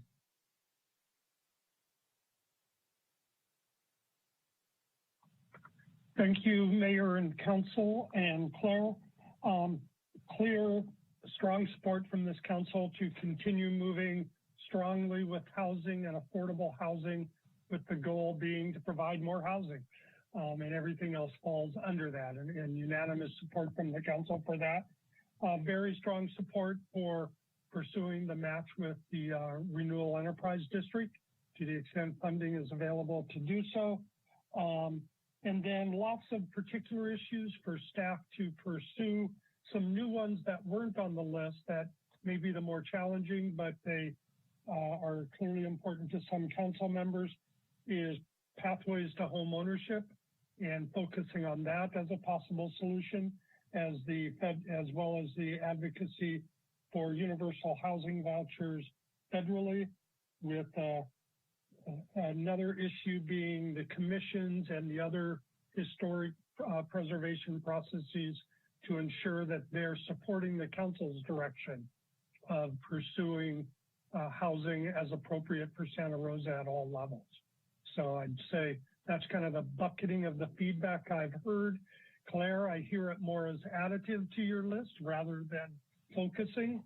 But given the priority of this for the council, that's not a surprise. I see the manager has come online. Claire or Sean, any follow-up comments to this council direction? I don't have, thank you for all your comments, and the additives are welcome. So I appreciate your feedback. Thank you. Good. Mayor, I think we can move to the last section. Yep, let's go ahead and do organizational DEI. So can we promote Human Resources Director Amy Reeve, and she'll be the staff lead on this item. Good morning, Mayor and council members. Can you hear me? Yep, go ahead. Yeah. Okay, I'm not in my normal workspace, so you can hear me. I just want to confirm. Yeah, we can hear you just fine. Okay, great. Thank you, Amy. Well, thank you. Amy, well, let's present the slide real quick. Oh, sure, sorry. Sure. No worries. Let's just make sure we're starting on the same page. Staff brought this up last August as a priority based on the community discourse that had occurred over the prior 6 months. And it's an issue that is facing many cities and most organizations now. So clearly from the interviews, there was council interest on focusing on and elevating this effort and giving it the time to unfold and progress. Amy presented a comprehensive DEI work plan yesterday, and it was the leading priority for her department moving beyond.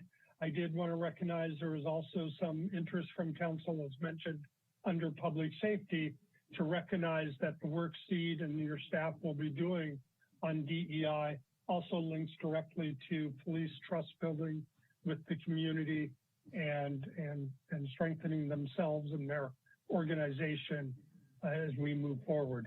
So those were very strong feedbacks from the council. Now, Amy, after referencing that, I just will turn it over to you for any additional comments and feedback you'd like from council. Thank you. Sorry to jump in there.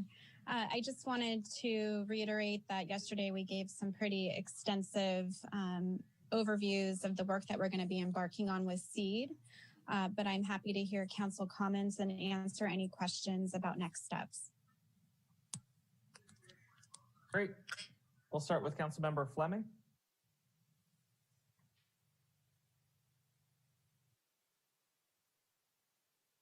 I am transporting a 6-year-old to daycare at the moment, so I'm going to have to get back to you. Okay.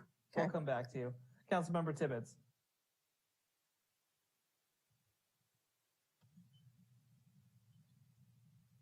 I think that all of these are pretty important. It's hard to kind of say, you know, what's more important than the other.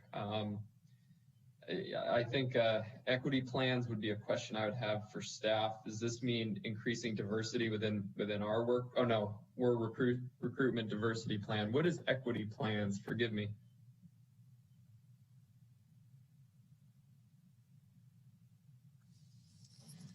Sorry, it took a second to unmute.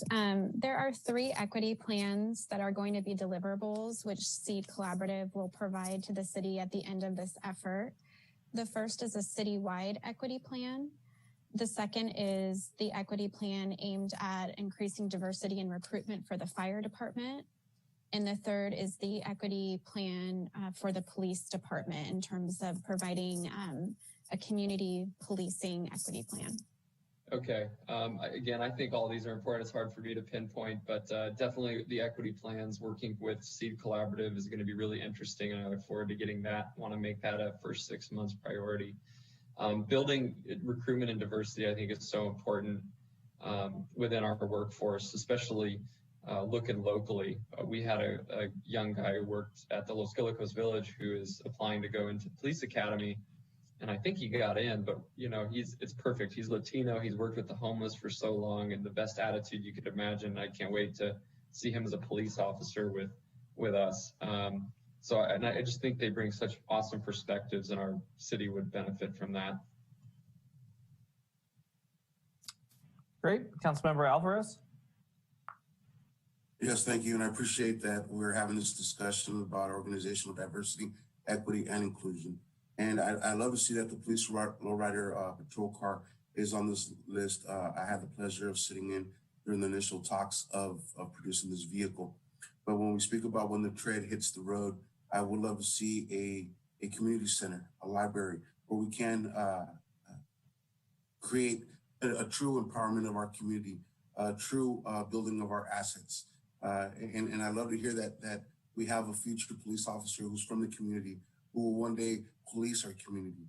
And I would love to see a community center where our community can participate, witness a police training course, so they have a better understanding of what goes into the creation of a great police officer.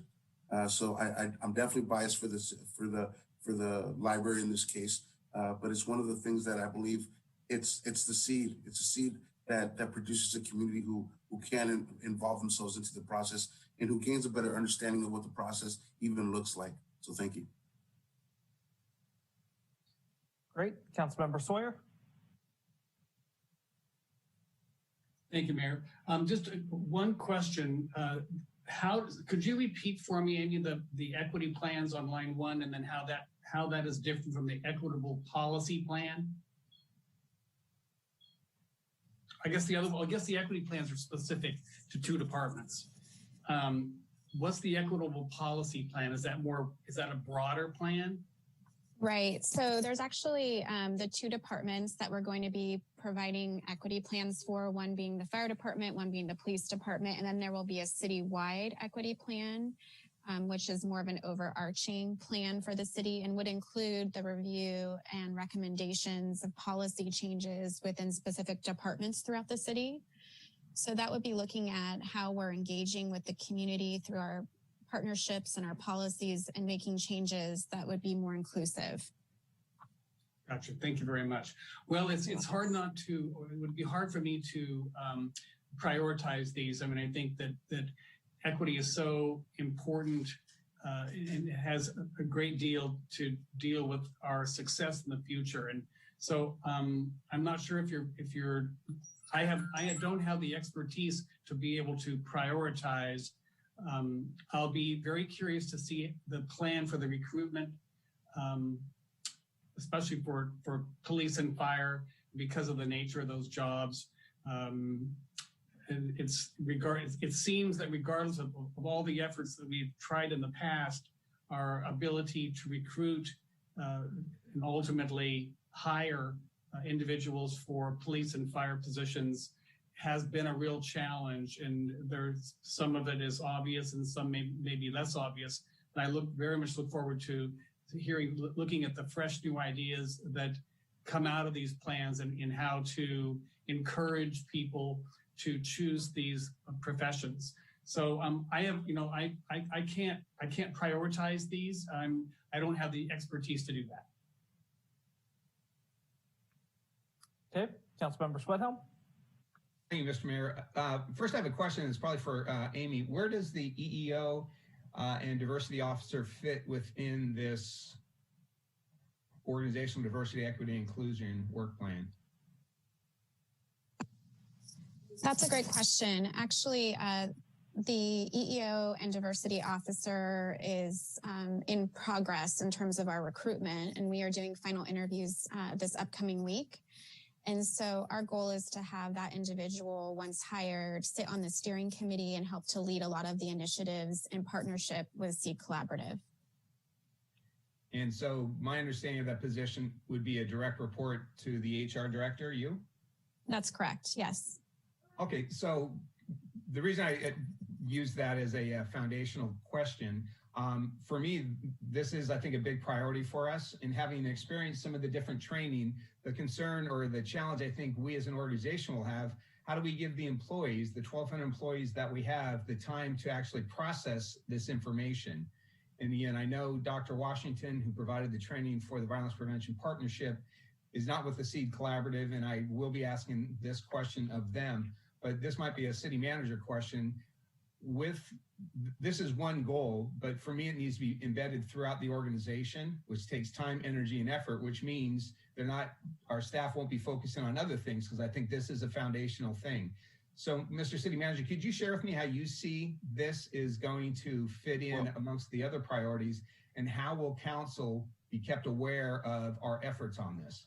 So the group is going to come in and do a study session soon. I don't know the exact date. Amy may have that scheduled already, to talk a little bit more in depth about this. But the overall, they have to do their work, which is primarily an environmental scan. As was laid out yesterday, I would reference the council look back to that work plan.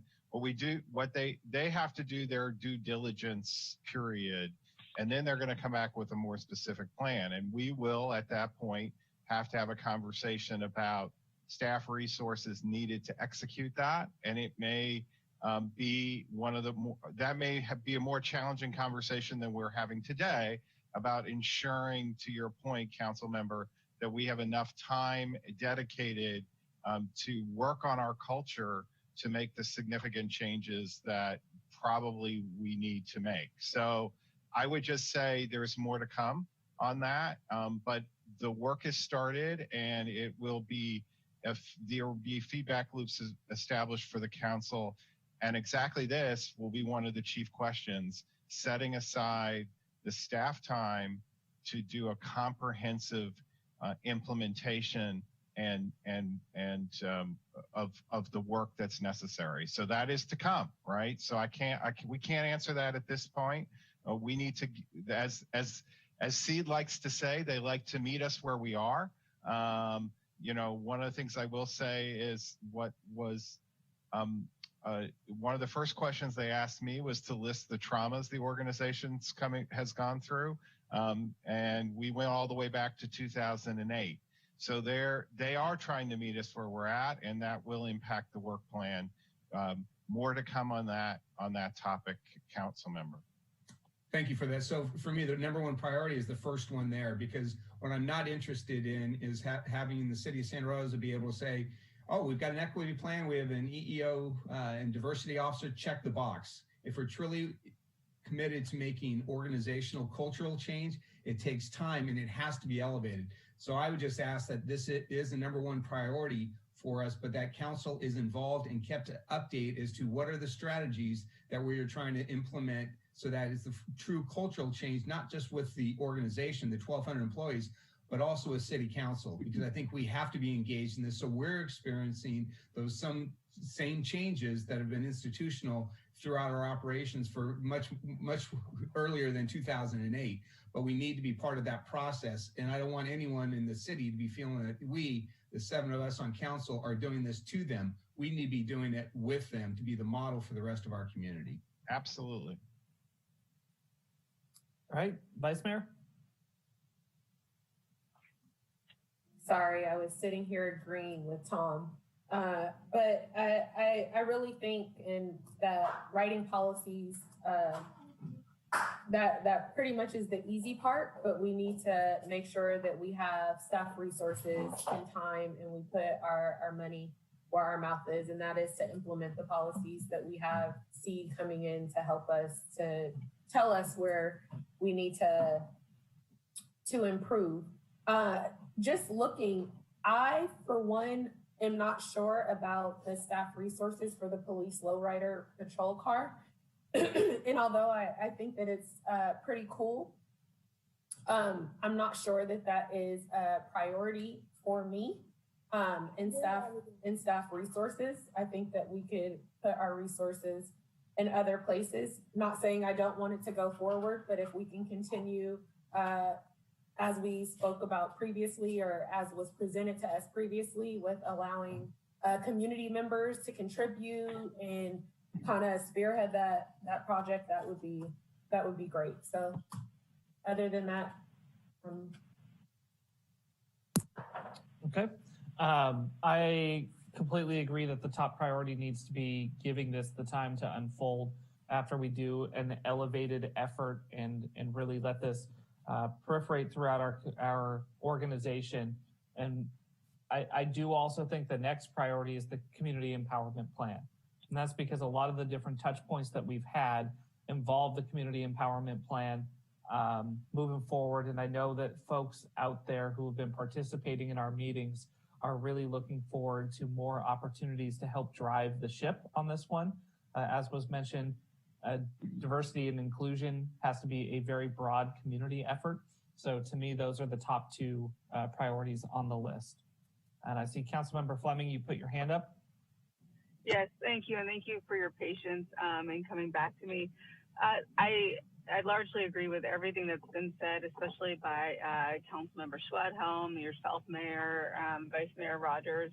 I really agree with her about the lowrider car. I don't have any issue with it, but to me, it seems like, a detail rather than a cornerstone here. But one of the few things that I didn't hear mentioned was that I'm hoping to see come forward in our DEI plan is compensation equity. We talk a lot about diversity and inclusion, but when it comes down to it, when I did my brief research, there was only one woman in the top 50 highest paid employees in the city of Santa Rosa. So we need to not just attract, I'm on the phone. We need to not just attract employees, but we need to retain and compensate them equitably, so that I'd like to see in 5, 10, or 15 years that, we're not disproportionately compensating, one group over another, and that we have, that the city is an equitable place to work for people regardless of their demographic markers. Thank you. Thank you, Mayor and Council. If I can reflect back, and it's actually appropriate, we did the schedule adjustment to end with organizational DEI as the last priority area, because it's the most recent one the council has added to your list. It was added as one of your top priorities last August. And just from your comments through the interviews and through today, I think you've given your staff clear assurance and direction that it is a top priority for all of you. and recognizing that it is going to take substantial staff time throughout the organization over the next 18 months to really work it into the core of the organization. And just your recognition of that impact on staff, I think is a key testament. I also heard many council members talk to elevating the effort to involve the council and to make sure the council is doing it with this organization, not to the organization. And that was a clear statement as well. And manager, I think you've received the green light that you were looking for on moving strongly ahead with this. I'll go back to you or Amy for any follow-up comments or clarifications you need. I do not have any. I'll defer.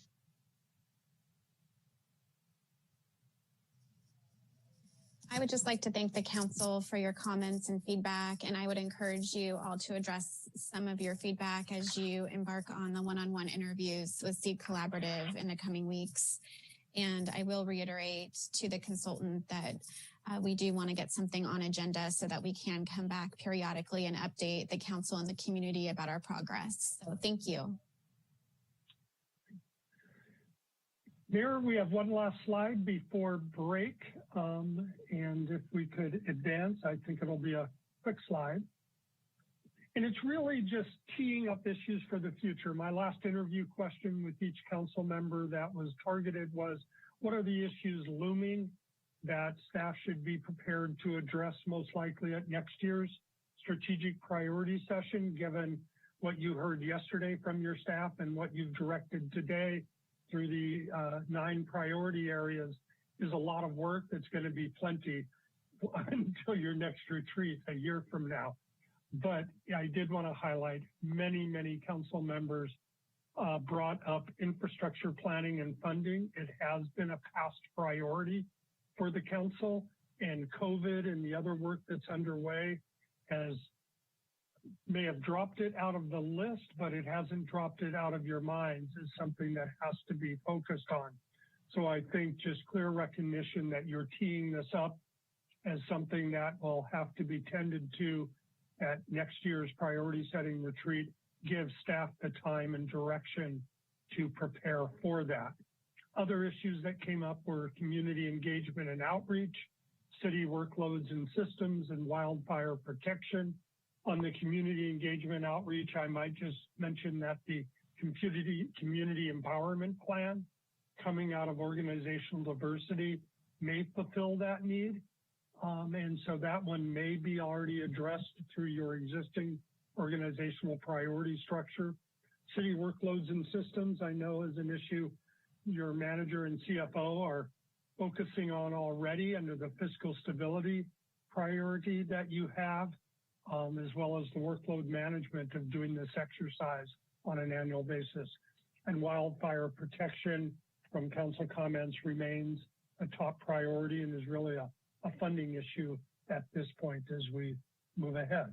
So I'm not sure we need any further direction unless council disagrees with the way that I've framed those issues that you've shared, is really teeing them up as the next items for discussion in a year. All right, I see Councilmember Tibbetts raised his hand. Thanks, Mayor. Greg, so looking at council, the emerging priorities, is this the time to talk about emerging priorities? What's going to come next for the rest of the day? I apologize for not knowing the agenda. Excuse me. After this slide, we go into a quick break, and then we're going to come back and talk about the PG&E settlement and direction on those resource allocations. And then we're going to have a brief discussion on the Community Advisory Board composition, and then we're done for the day. Okay, thank you. All right, Vice Mayor. Not sure when the appropriate time is to say this, but I feel very honored to work with such wonderful staff. I think we have great staff. I think that you guys follow the direction that has been given to the council in previous years to the T. I think you keep us in the loop. So I just wanted to say I feel very honored to work with not only the council members that I'm working with, but also all the staff, and bringing me and Eddie up to speed, and just you know, just being available in there. So I did want to say thank you. And I think that that's a perfect note for us to take a break on. We'll go ahead and recess until 10:25, and then we'll come on back.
Just doing a quick sound check.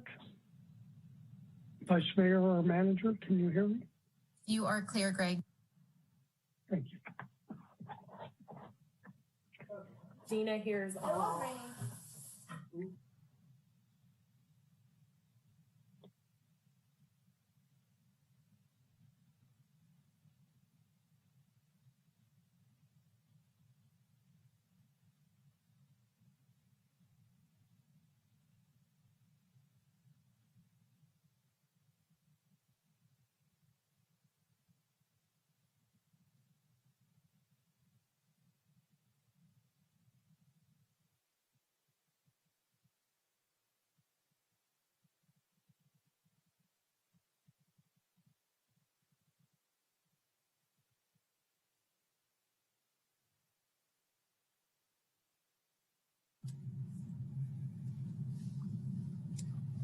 All right, Stephanie, are we ready to reconvene?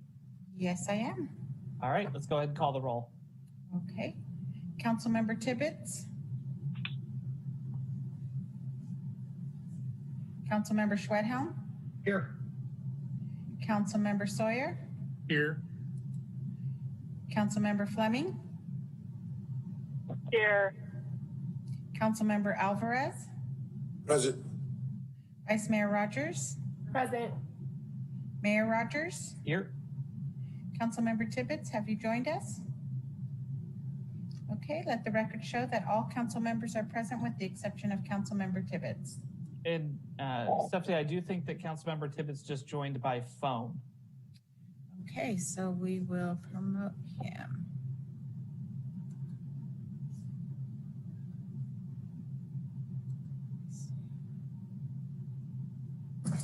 If Councilmember Tibbetts is participating by telephone, I don't have the ability to promote him to the panelist side, but his mic, or he can unmute himself from the attendee side.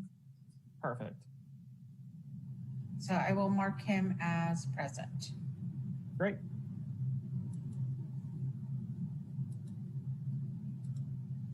So let Mayor, I was just saying, let the record show that all council members are present. All right, Greg. Great. If we can go back to the PowerPoint, we only have a couple more slides for the whole day, but we do have further discussion. The two specific items that the council requested be discussed at this retreat separate from the priorities were the PG&E settlement funding, as well as the Community Advisory Board composition.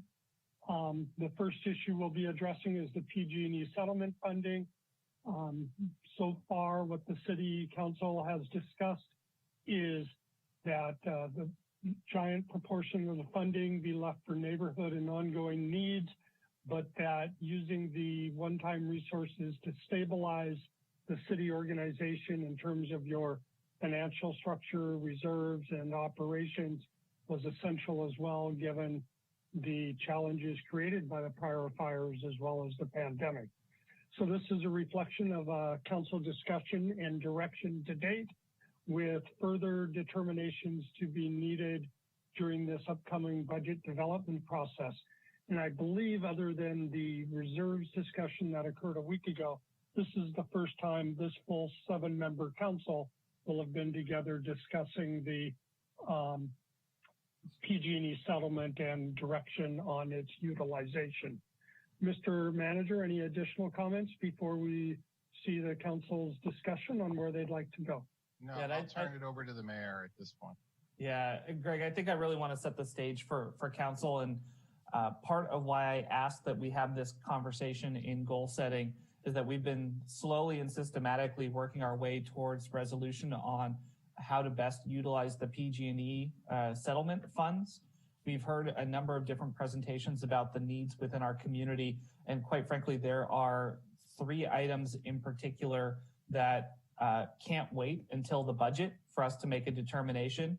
One of them that Greg mentioned is the stability for the organization's reserves, that $40 million. As staff starts to put together budgets, they need to know whether they can rely on that as a backstop or not. And there are other conversations that are out there regarding CARES Act funding or other changes that could potentially happen. In the event that those do come to pass, we would then have additional conversations about how to utilize that 40 million set aside.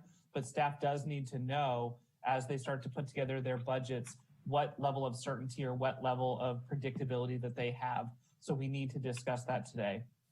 We also need to discuss the investment in the Renewal Enterprise District. We are hearing the stories that were mentioned ahead of time about questions on whether or not the city is going to make that same commitment that the county made months ago. So we're going to discuss that. And we also did our brief discussion or study session a couple of weeks ago about fire and specifically vegetation management. Our staff needs to know if they can proceed on vegetation management, because now is the time to do that work. And if we wait until June, that's probably too late to accomplish what they need to accomplish prior to fire season. There are other elements in this bucket that we've talked about, the Roseland Library, Southeast Greenway, other types of asks as well that we're open to discussing. But I did want to make sure that we teed up specifically those 3 touch points and then can go a little bit further from that as well. And because I want this to be a free-flowing conversation with council, I'm going to ask for Assistant City Manager Nutt to come forward, because if the Greenway does become part of the conversation in this environment, I have to step aside. So I'm going to ask Mr. Nutt to be promoted, and I'm going to step off so council can have a full conversation if that item gets included. Okay? Thank you. Great. And I see Councilmember Sawyer has his hand up. So John, you can kick off the conversation. Once you unmute.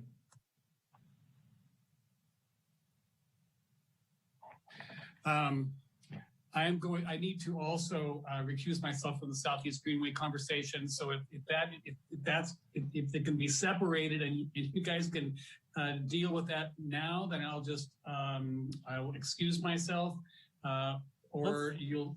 Let's do this, John. I'll ask folks in their comments if you are interested in having that conversation today to indicate that.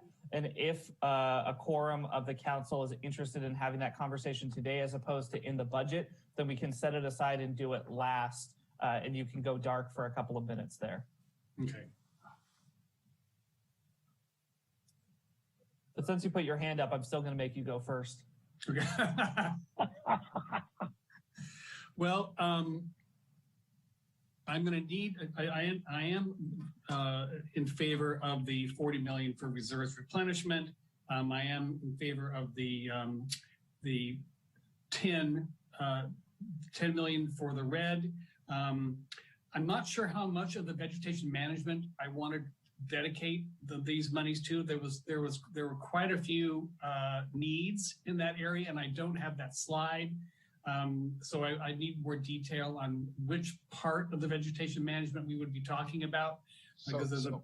I will ask either Jason Nutt or the interim fire chief, Scott Westrup, to address that. I think there's a specific item with a dollar associated with that. Jason, can you do it, or do you want Scott to step in here? Yeah, Scott will have all the details about because there are 2 specific programs associated with that. It does come with about a $5 million price tag in order to get that particular program underway. And I see Scott has populated in, and it might be good for him to give you that briefing at this point. Thank you.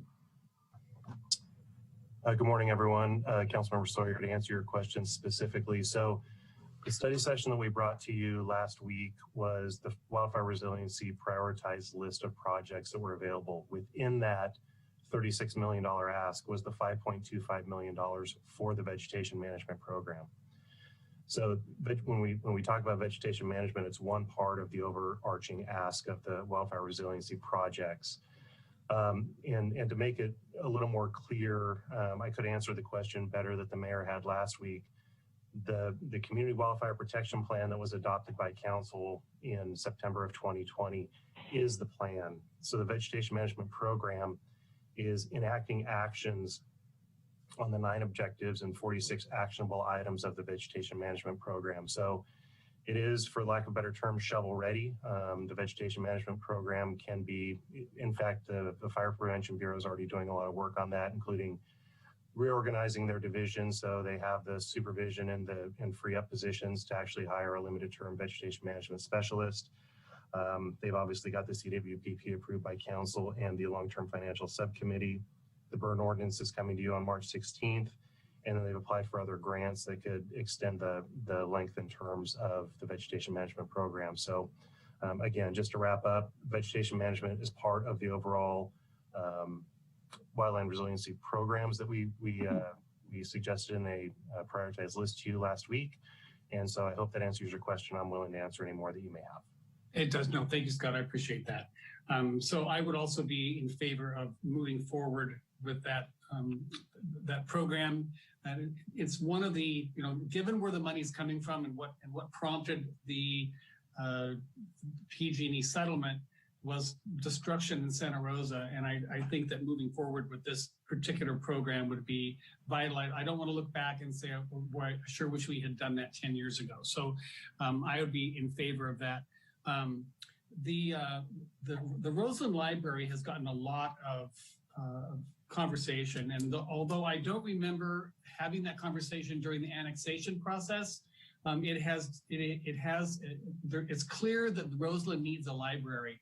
What the expectation is as far as these funds in how those funds would be used, as far as the building of the library or the staffing of the library or the ongoing expenses of the library is not clear to me.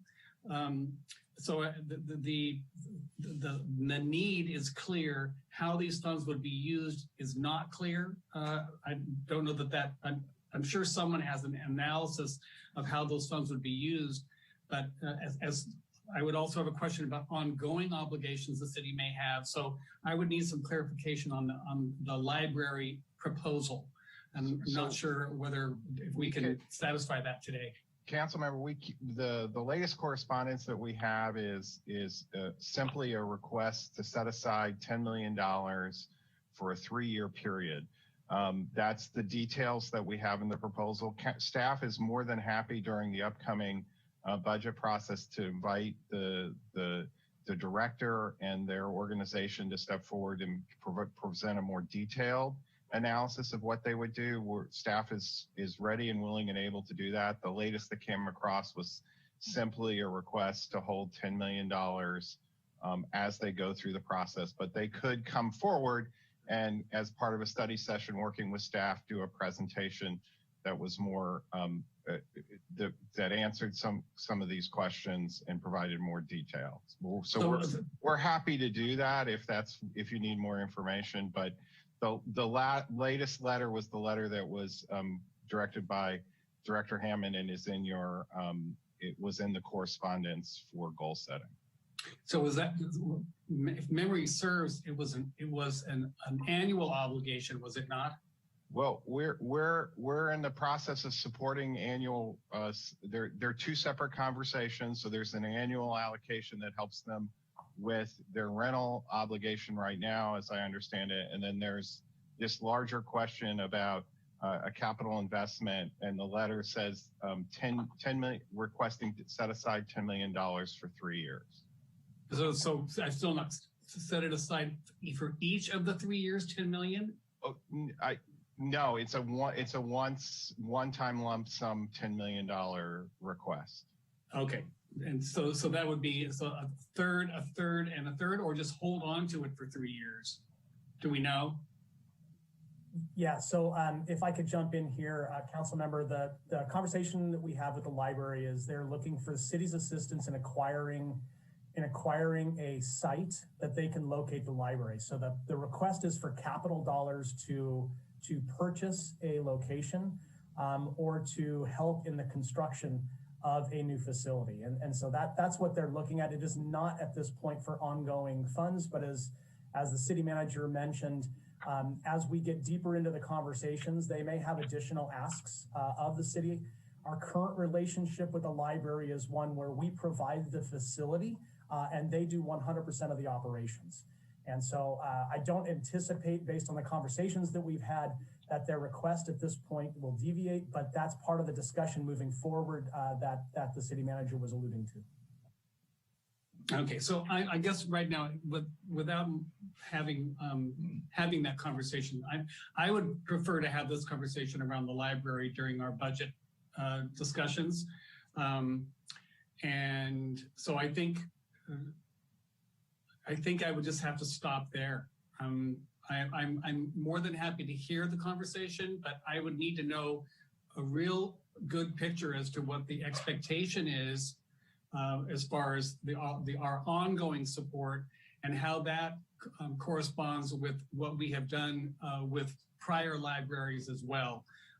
Because it's there's a clear need for a library in Roseland. How it gets paid for is a little bit less clear to me. So I'll just stop there. Okay, Councilmember Sweathelm. Thank you, Mr. Mayor. First clarification, for this discussion, is this just a discussion?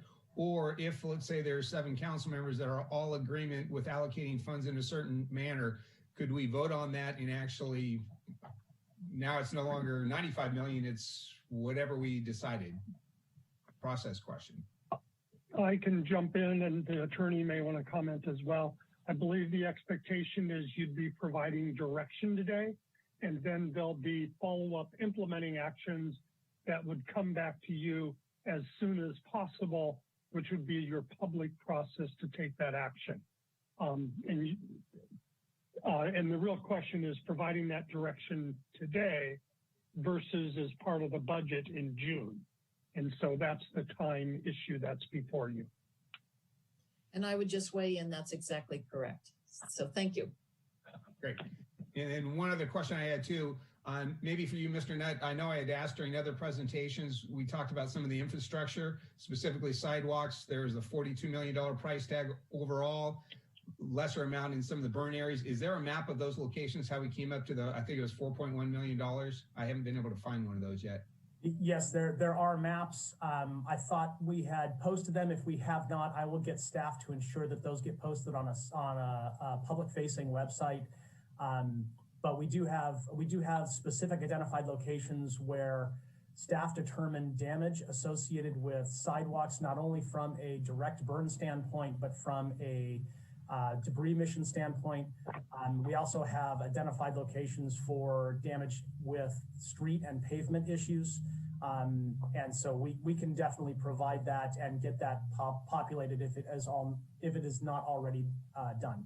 Great. Thank you so much for that. And I do appreciate, Mr. Mayor, you bringing this topic up. So I think I've heard enough information where I'm ready to support the stabilization of the city organization. There's actually the 2 fire areas where or presentations I'm prepared at this point to support the comprehensive 5-year vegetation management program, which is $5,250,000, and then the wildland resiliency and response strategic plan, which is $2.75 million. And I'm also prepared at this point to support the $10 million going to the Renewal Enterprise District. Plenty of other things that I have a great interest in, but I think additional discussions as we start balancing what else can we accomplish. But for me, those were the, I guess, 4 priorities that I'm prepared to support at this point. Great. Thank you, Councilmember. I'm going to go to Councilmember Tibbetts on the phone.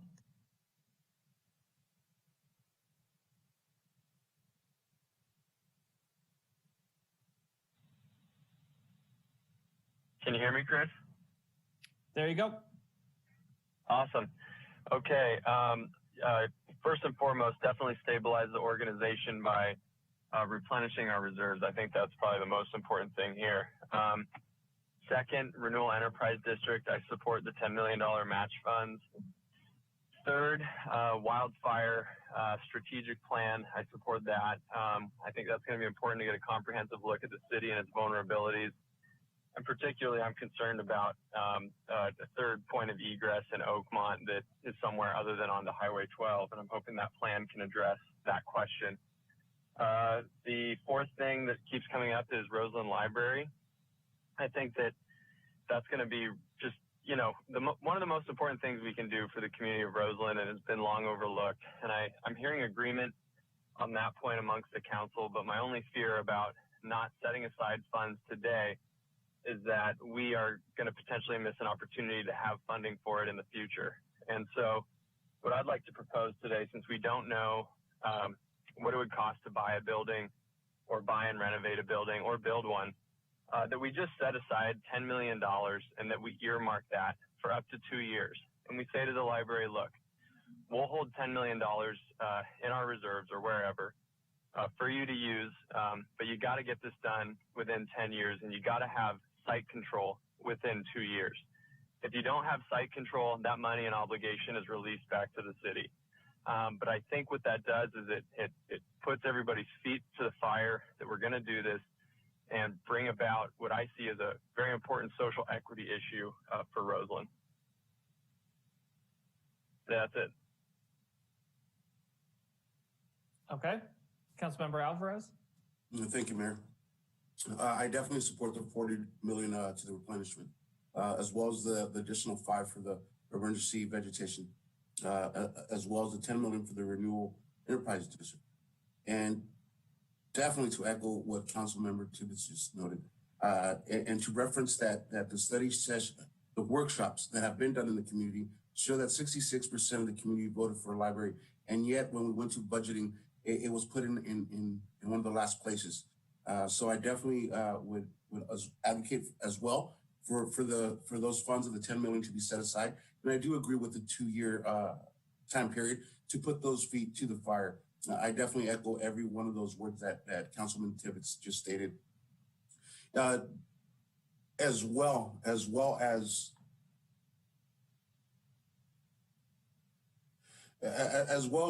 a study session, if we could, in regards to the other funds that the county has yet to provide. I know that one of the agreements that we had in the pre-annexation, and you'll hear me mention this quite a few times, is the commitment that the county put forth in that agreement. And I would love to see that we do touch base with the county to make sure that all those funds have been provided. I know that there was a yearly accounting or invoice that was supposed to be given to the county in order to assure that the funds that we deserve in that agreement are being put forth. And I know this was an agreement from prior council members, and I would like to see us really put those feet to the fire as well.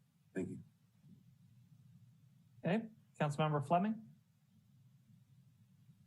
Yeah, the four initiatives that have been laid out in most detail by Councilmember Schwedhelm are where I'm at as well. I like the idea of conditioning the money for the Roseland Library, but I have concerns that it will make it more difficult, not less difficult to get it done if we and you know what comes up for me is that parcel of land up in Fountain Grove that was given to the school district that we had some control over, and things never got built, and it just sort of is this revolving door of coming back to us.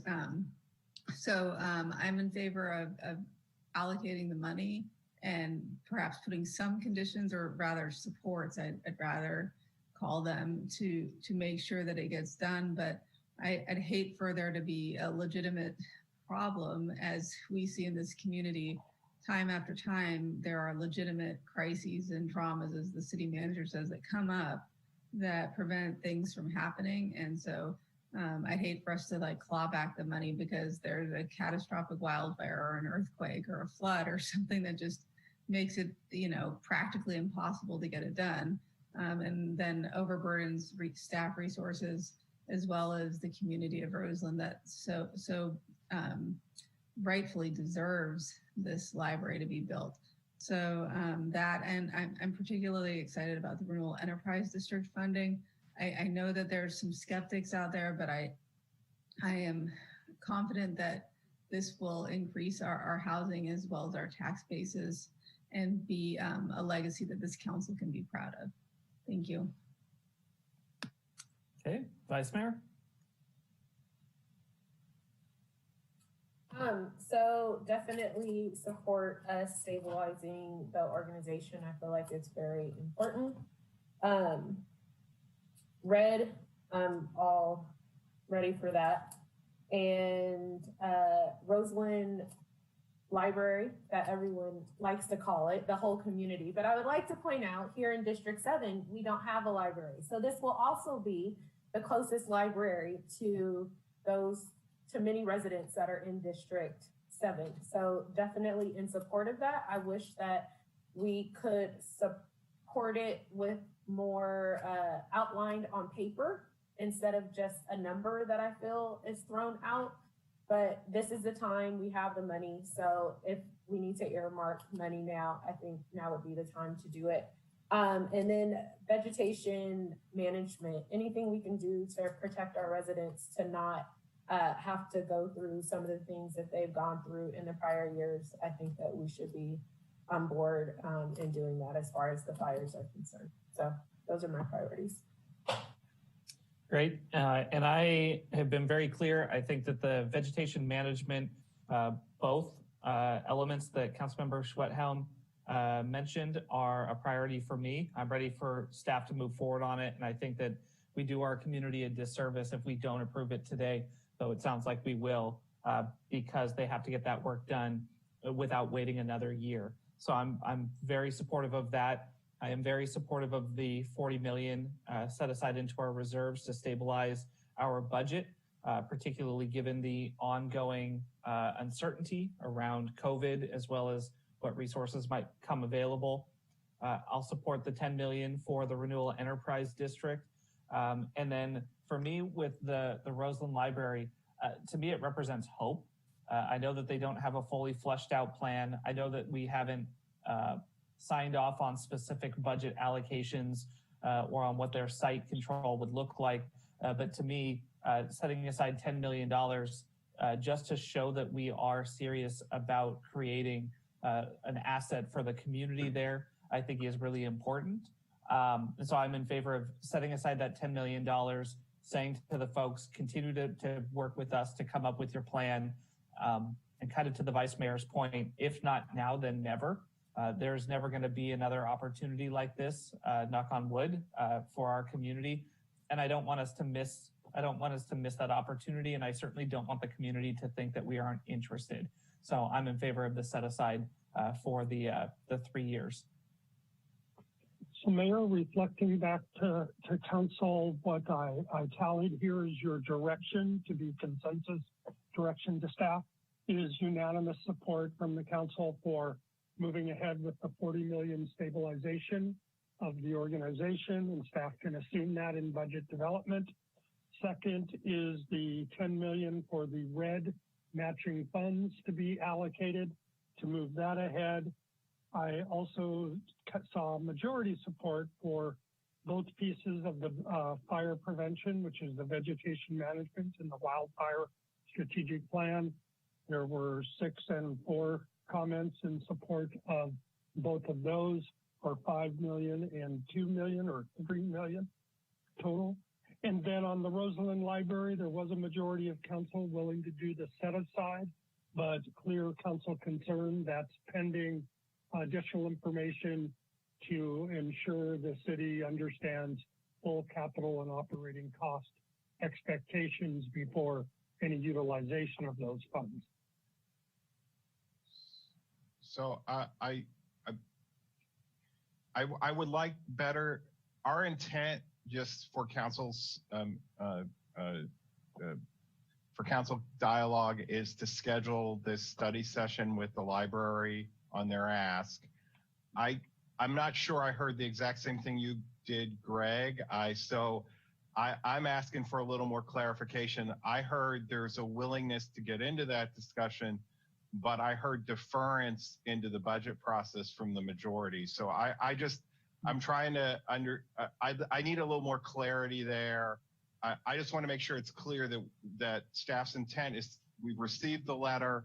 We're going to go back. Jason's in dialogue with him. We will set up a study session, but I want to make sure I understand the clear direction on the scope there, because it was a little closer than it was pretty close to the direction. So it's a difference between making an offer or saying the council is very interested in this and they want to have a further conversation. So I'm trying to get a little more clarity on how to proceed there. Mr. City Manager, how about would it give you the direction you need if I went around and asked council members in one word to say if they intend for it to be set aside immediately or in the budget? Yes? Okay. I'm going to start with Councilmember Alvarez. Immediately. Thank you, Mayor. Okay. Tibbetts? Immediately. Okay. Sawyer? Can I ask a question first? Sure. Would the budget, if we moved it to the budget, would we then have a full picture of what the expectations are from those people from those organizers? I want, if we're going to commit 10, and then the only way to make it successful is to commit another X number of dollars per year for the next 20 years or whatever it might be, or it's going to fail, I would need to know that. So I need to know that if we commit 10, is that currently the ask, and they feel that that's all they're going to need from the city, as opposed to coming back to us when the year after they build it and say, now the only way we can be successful with this library, which they don't tend to make a lot of money, is to ask the city now to an annual support in the amount of X number of dollars. So that's my concern, is the expectation. Will we satisfy the need with 10, or is it seed money into the future? That's my only concern with dedicating this budget. And again, in fairness, I do not believe we can provide a full answer to that in this environment. So that's why I think the mayor phrased it the way it was.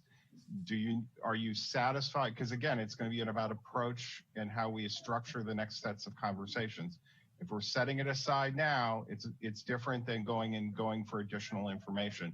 So not to put words in your mouth, council member, but that would be a future conversation, and that would be in the budget session. Okay, I would need to go to budget. All right, Councilmember Tibbetts. Through the mayor, I'm sorry for the interruption. I just thought I'd try to share a little background to help inform council members on this decision, because I've been tangentially involved with some of the organizers. Right now, the current objective is they are keeping their options open in terms of build or buy an existing building. But I think right now, these days, they're looking more closely at buying an existing building on the Sebastopol Road corridor. And when we think about that, the acquisition costs are going to be nowhere even close to $10 million at that point. So I think there's even a chance that it's half of that, or even less than half of that, potentially. And then the group also heard from Assistant City Manager Nutt at one point, I think it was about a year or two ago, that the renovation costs per square foot are the national average for libraries is about $500. That's probably higher in Sonoma County, but I think, if you do the quick mental math on what the 20,000 square foot space going to cost to renovate plus the acquisition cost, I think we've actually got a pretty good library for less than $10 million. Sorry for the interruption.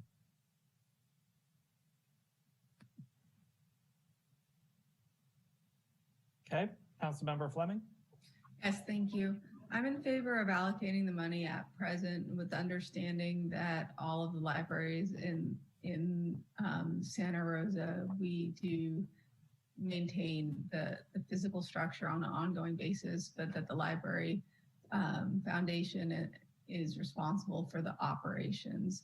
And so, I think that we should allocate the money now as a gesture of hope, and then probably we need to bring it back. I know you asked for one word, but bring it back for a discussion about what's going to happen in the interim in terms of operations, because there's no way that that it's going to be built and operational before the library is going to need money to keep going this year and next year while it's being built. So there's a little bit of nuance to it. But I'd hate to put it off yet again. It feels like one of those things that we all know in our hearts is the right thing to do. And so I want to say now and let's hear more about it with the budget. All right, Councilmember Sweathelm. Thank you, Mr. Mayor. And I need more information, because what I want, to me, $10 million sounds somewhat subjective, especially after hearing what Mr. Tibbetts just shared, which it sounds like, and I thought Mr. McGlynn may have been mentioning this, like a study session. What is $10 million going to get us? Because what I'm supportive of is getting a Roseland library. How we get there and how we chose either 10 million or some of the other concerns. How do we get to that product working all together with that? And how can the city of Santa Rosa actually get that? Whether it's an existing structure, is there city property? There's a lot more questions for me that need to be answered before I just say, yep, set aside 10 million bucks. Because right at this point, it sounds rather subjective. I'd like to hear a little bit more details as to how we get a Roseland library. Vice Mayor? I know you said the one word. I've already surpassed that. I am definitely in favor of setting it aside, although I would like additional information.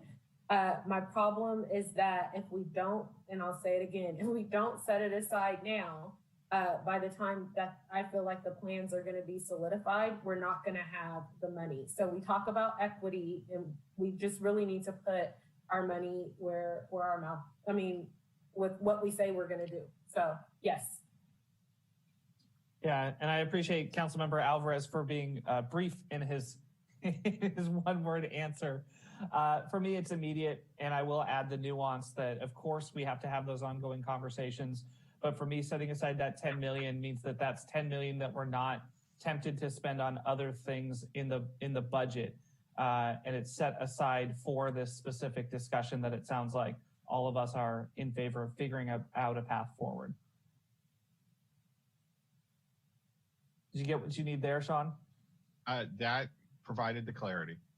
Could you provide that clarity for the public who might be confused? So we are going to set aside the $10 million, and we obviously need to develop some agreement language with the library and get the council a full picture of the project and the program. So there's still some questions, as Councilmember Fleming alluded to. I think we are subsidizing some of those operations. It's a little bit different than some of the other conversations. So that is going to be an ongoing conversation right now about what expectation is. But we have enough to go on and solidify and get into it.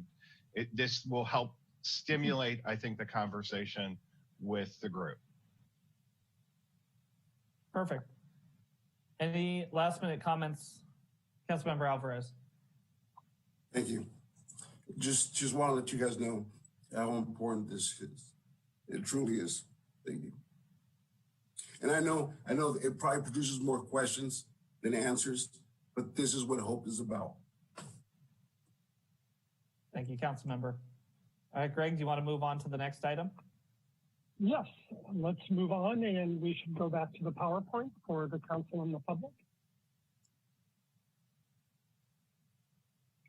First, the public was, or the council, excuse me, in terms of interview results, was near unanimous in thinking that each council member should appoint one member from their own district.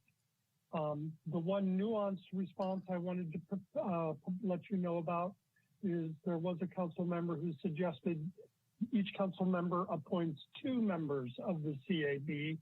One of them has to be from their own district, and one could be from, the second could be from their district or anywhere else in the city.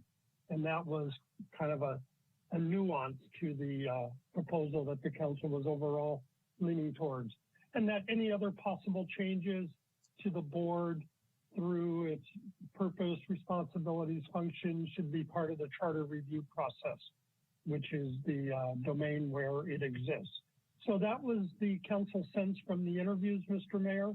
Clear recognition to have it reflect council districts for at least one appointment from each member. And I think the discussion item is the idea of each council member appointing two members, where the second appointment could be from anywhere in the city or again from their own district. Okay, I'm going to have Councilmember Alvarez start since he left his hand up.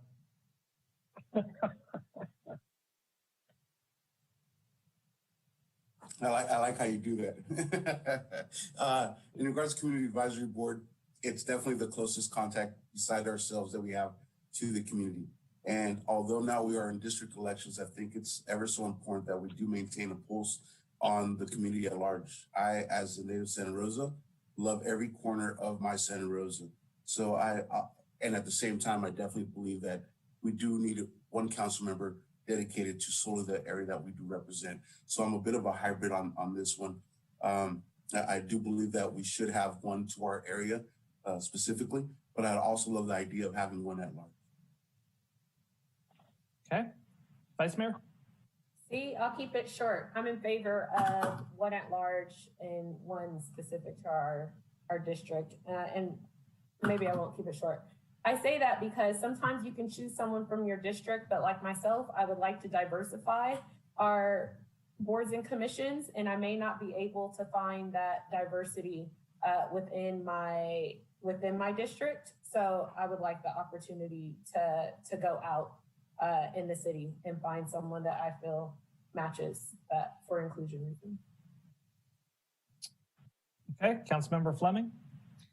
Yeah, one of the costs of diversity, a little tongue in cheek here, is that my residents keep on getting poached.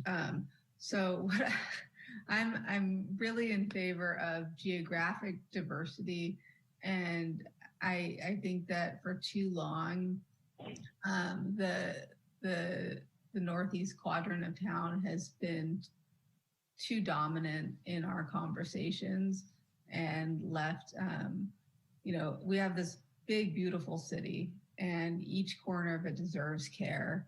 And I think that the way that happens is that we really compel ourselves to put people from each district who represent us and our communities on it. And I don't believe that we can't achieve that without saying that members have to come from their districts, just like our council members have to come from their districts.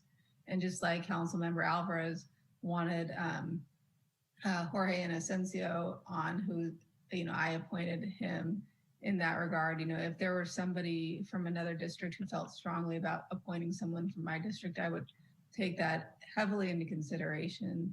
So this is a roundabout way of saying that I think it's really important that we have the representatives come from the districts that their members appoint them to. And that's something that that was something that I intentionally started when I came on council, and I've held really steadfast to it. And it's something that I think is going to make a difference in the long run. I hear the concerns about diversity, but I think that one of the biggest challenges we've had has been geographic diversity, and not just racial and ethnic diversity, but that sort of favoring of the voices in the downtown and the northeast quadrant for too long. And I really want to hear from the further reaches of our city with some intention. Thank you. Okay, Councilmember Sawyer. Thank you, Mayor. Well, I agree with Councilmember Fleming. I think to really reach the kind of diversity that we need, we also need geographic diversity. The problem I see, and why I would rather this not be retroactive, is that when we went to district elections, the individual pools became shallower because we could no longer just pick people. People couldn't just run from anywhere in the city. They had to live in a particular district in which to enable them to serve. So that's going to be the same case with our CAB, is that it has been difficult at times to find people who are willing to serve on CAB. And now we need to find them that are willing to serve on CAB and live in a particular part of our city. So by attrition, I would prefer that we, as new members come on, that we ask that the council members pick them from within their district. But I would be hard pressed to dismiss one of my appointees because they didn't live in a certain part of the city, regardless of how effective they have been serving. So I would, but if they were to leave, then I would be obligated to find a person inside of my district. So I would be in favor of asking for that the members be within the district, but not retroactive. Okay. Vice Mayor, did you have something to add? Yeah, I just want to say that due to the district lines being these lines that were drawn on a map when you guys had a meeting, I don't know. Someone could live literally across the street from, so someone could be, could very well represent District 7, but be in a bordering district and only be across the street from, you know, from District 7. So to me, I think there needs to be some flexibility. And I say that because I literally have not been able to get, like John said, a good pool of people from within my district to sit on all the boards and commissions. And it would be really unfair that I would have to just appoint anyone to do work, volunteer work at that, and not be able to do it satisfactorily. So that's why I said 1 and 1. Okay. Councilmember Sweathelm. Thank you, Mr. Mayor. I'm very supportive of this 1 in district and 1 anywhere in the city, because what it does afford the ability of any council member, I could do 2 for my district, but it gives me the flexibility to find the right match, because I really look at the knowledge, skills, and abilities, not just the geographic representation from a District 6 perspective. So again, I think if we go with what's on this slide, it gives us the flexibility. You can do 2 from your own or 1 and 1, whatever you think serves the city best. Thanks. Councilmember Tibbetts.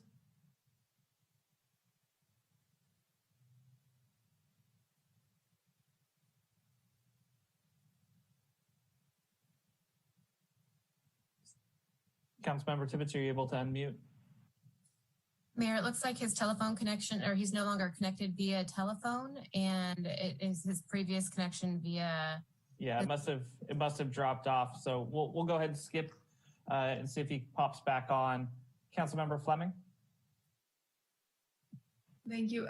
Is this, I don't know if this is a question for Sue or in general, is this the time in which we could say that at the very least that we align the council boundaries with the CAB boundaries for the sake of simplicity? That, so I know that that's been an issue for a while. Yes, and this would be an appropriate time.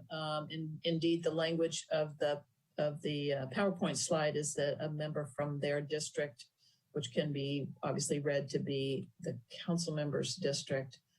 So yes, that is possible. Also, we talk about referring other possible changes to the board or charter review. I will note, as I did when we talked about it a little bit ago, in order to change the district boundaries, that can be done by council by resolution. It does not require a charter amendment. So, well, and I should have been more clear. I think the council feedback through the interviews was to have the districts aligned, and I meant that to be embedded in the first bullet up there. Thank you. Yeah, I am fully in support of that, regardless of where we settle with the at-large or in our district or whatever the split might be. I think that it just adds too much confusion to not have the lines be the same as the council lines. All right, I'm going to do a quick touch base and look for thumbs up, thumbs down from council members on aligning the districts with the CAB districts with the council districts, since that hasn't been discussed yet. I'm seeing some thumbs up. Okay, I agree. I think regardless of what we do, I think we need to bring that to council for approval, so that just in perpetuity, the CAB districts, which were designed intentionally to be a hybrid model before the city was in district elections, it makes sense to me that those districts would align with our election districts as well. I'm fine with the compromise here of 1 in district and 1 from anywhere in the city. Perhaps it's because District 5 is very active for a number of different reasons. We have a ton of people who are interested in serving on the Community Advisory Board. So if anybody needs an appointee, come see me, because there's a lot of capable, good people interested from District 5 who've reached out. We've got plenty of applications on file as well. Let me know. Well, Mayor, it appears we have a majority that is willing to move forward with the one appointee from within an aligned district, as well as one appointee either from their own district or from citywide. And we have not heard from Mr. Tibbetts yet. All right, let's keep moving then. I think you've provided direction, and I did not hear any multiple comments from council members for any other changes to the CAB at this point in time. So those would be referred to future discussion or the charter review process that you discussed previously. So I think that concludes the work on this item, unless council members want to raise a related issue. Well, I do see the Vice Mayor has her hand up, so I'll just check in and see, was there something additional to add? I forgot to lower my hand, Mayor. I'm sorry. Sorry, I didn't mean to call you out.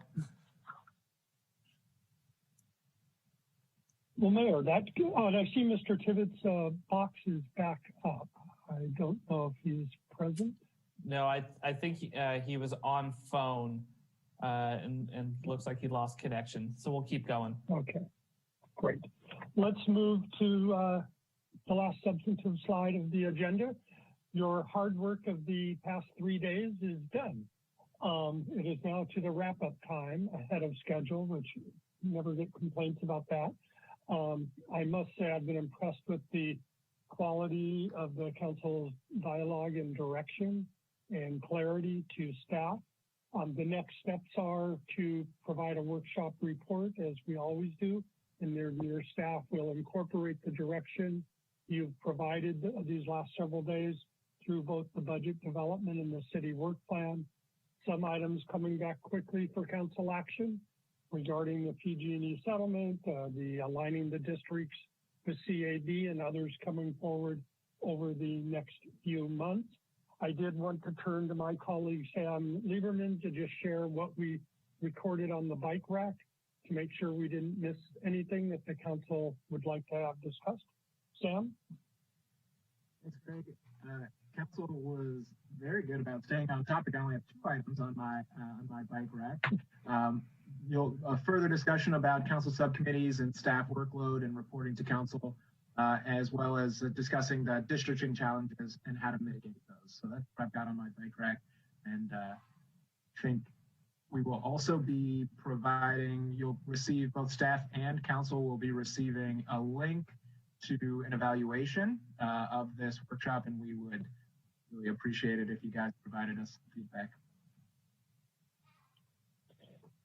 And with that, Mr. Mayor, I'd like to go around the screen, starting with the mayor and then the vice mayor, to share 1 or 2 key takeaways from your work over the last 3 days. Just kind of high-level reflection points of what you've been most impressed with or stuck with you as a key takeaway from the last 3 days. And since, Mayor, you've been calling on everybody else, I'll take the liberty of calling on you this time. Yeah, I appreciate it, Craig. I think for me, the biggest takeaway is just how much work does get done, not in council meetings, not to say that they aren't productive as well, but particularly giving our staff a chance to run through everything that is put on their plate, everything that they've accomplished over the last year, everything that they would like to accomplish and that they see as important. I think it's just really an impressive body of work. And just, I'm so appreciative of everybody's efforts. I know everybody is exhausted and has been running a mile a minute since 2017 and beyond. And I appreciate the city manager bringing us all the way back to 2008 and still trying to deal with some of the trauma to the organization from that point. And so I just have a profound gratitude for everybody who serves this community, who puts in the time day in and day out to make this the place that we all want to live and for some of us eventually raise families. and just very proud of my colleagues, both newer and older colleagues who have led the way here and are charting a path over the next couple of years for the future of Santa Rosa that I think we all will be really proud to see. So I would say everything that Chris said, so that saves me some words, but really I am very honored again to work with not only my colleagues on the council, but also our staff. And not only the staff that we see in the meetings that we have, but the people that we have working in the community, the people that we have behind the desk that we don't get to see on a regular basis. Very thankful for them, because if they don't do their jobs, then we don't look good where we're sitting. So just like to thank them for that. And also teamwork. This is something that I really took away, is that we have to work as a team, and we may not understand it or we may not agree on everything, but if we can come to a consensus to disagree on some things, but have a unified front when we go in front of the community, I think that that is definitely important. So. Councilmember Alvarez, followed by Mr. Sawyer. Long live Santa Rosa. Long live every Santa Rosan. Those that have come before us, those that are here now, and those that will be here tomorrow. And it's been an absolute pleasure and a learning experience to sit on the council, and appreciate each and every one of my fellow colleagues and the city staff. As Natalie, Vice Mayor Rogers alluded to earlier, how much we've been taught and how well we've been taken care of. So I'm nothing but appreciative to the efforts that we put forth. Thank you. Well, thank you, Greg.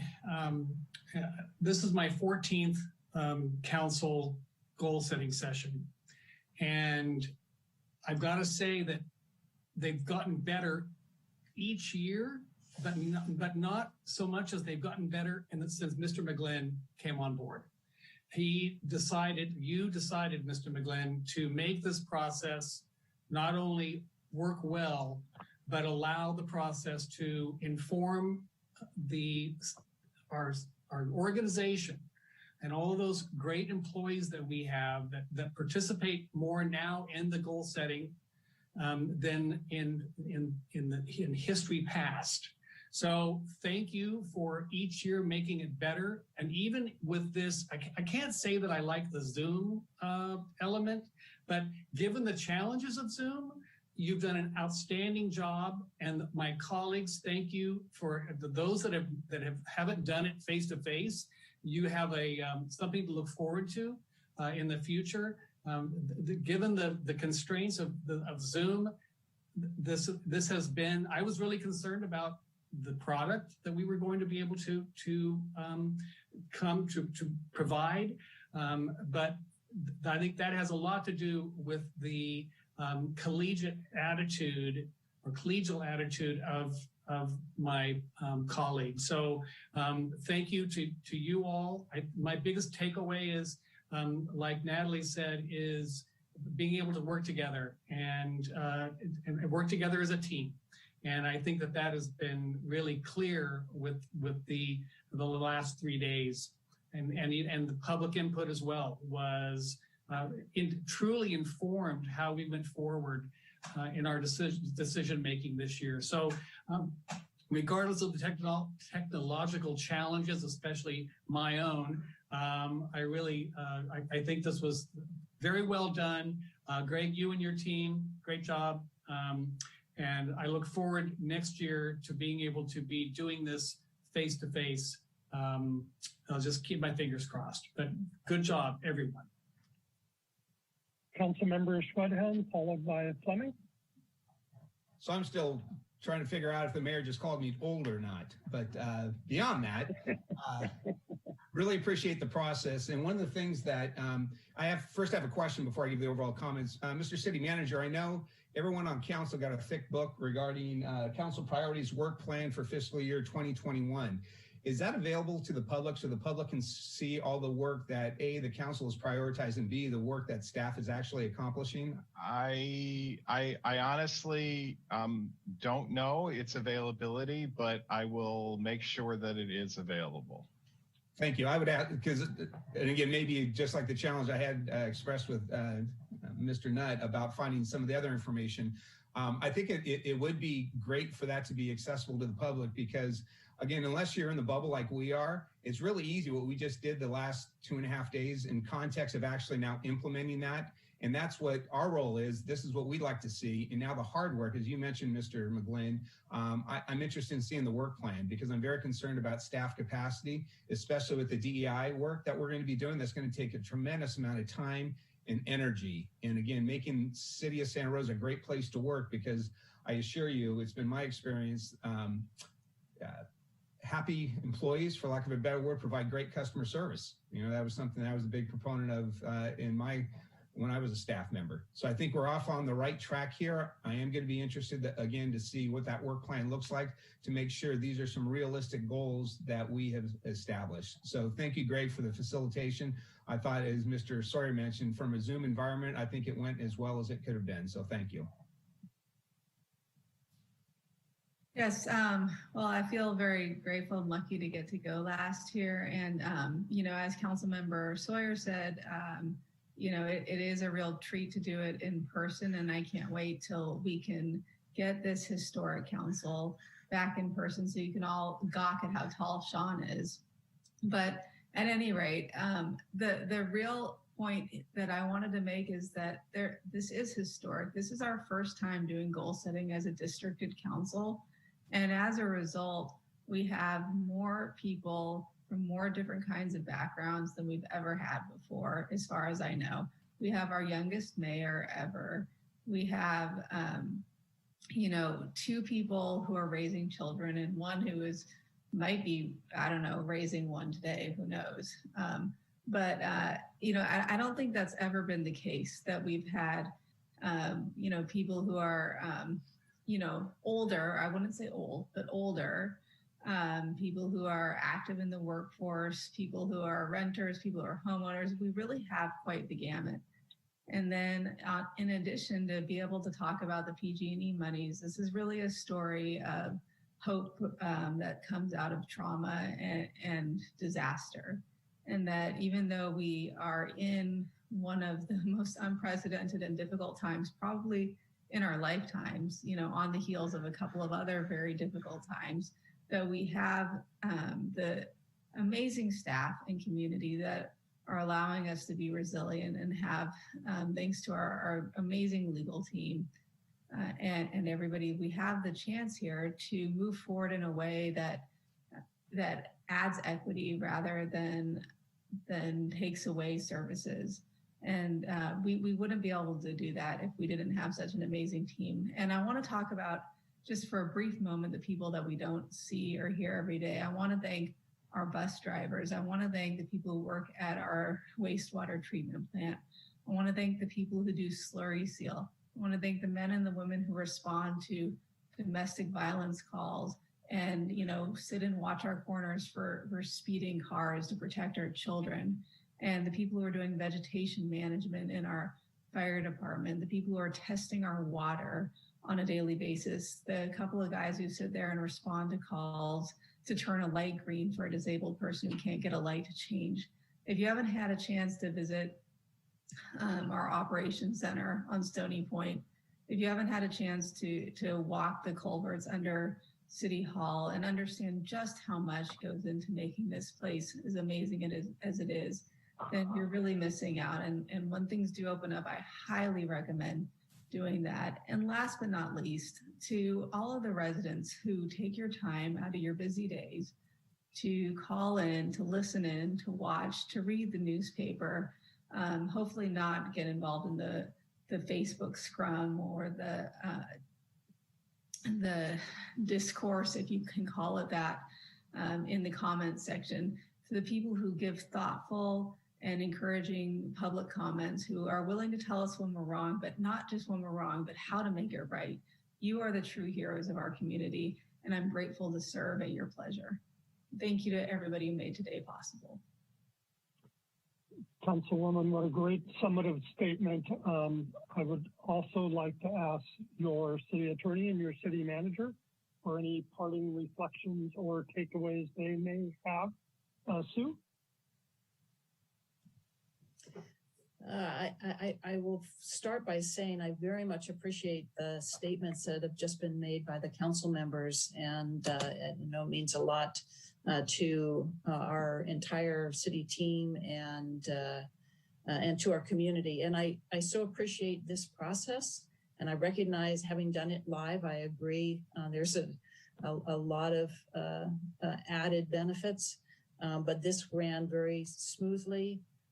Very much appreciate the collegiality and teamwork of this council. Look forward to continuing working with you in that spirit. Heard some very exciting directions, exciting projects, exciting initiatives, and holy cow, quite a workload, quite a few things in front of us, but really an exciting time. And I and my team look forward to working very closely, very integrated with our wonderful operations side. So thank you all. So just in closing, I just want to thank the council for taking the time, the thoughtfulness with which you approach this process. And personally for me, it's the recognition you've given to the team. I get the benefit of standing on some pretty broad shoulders out there.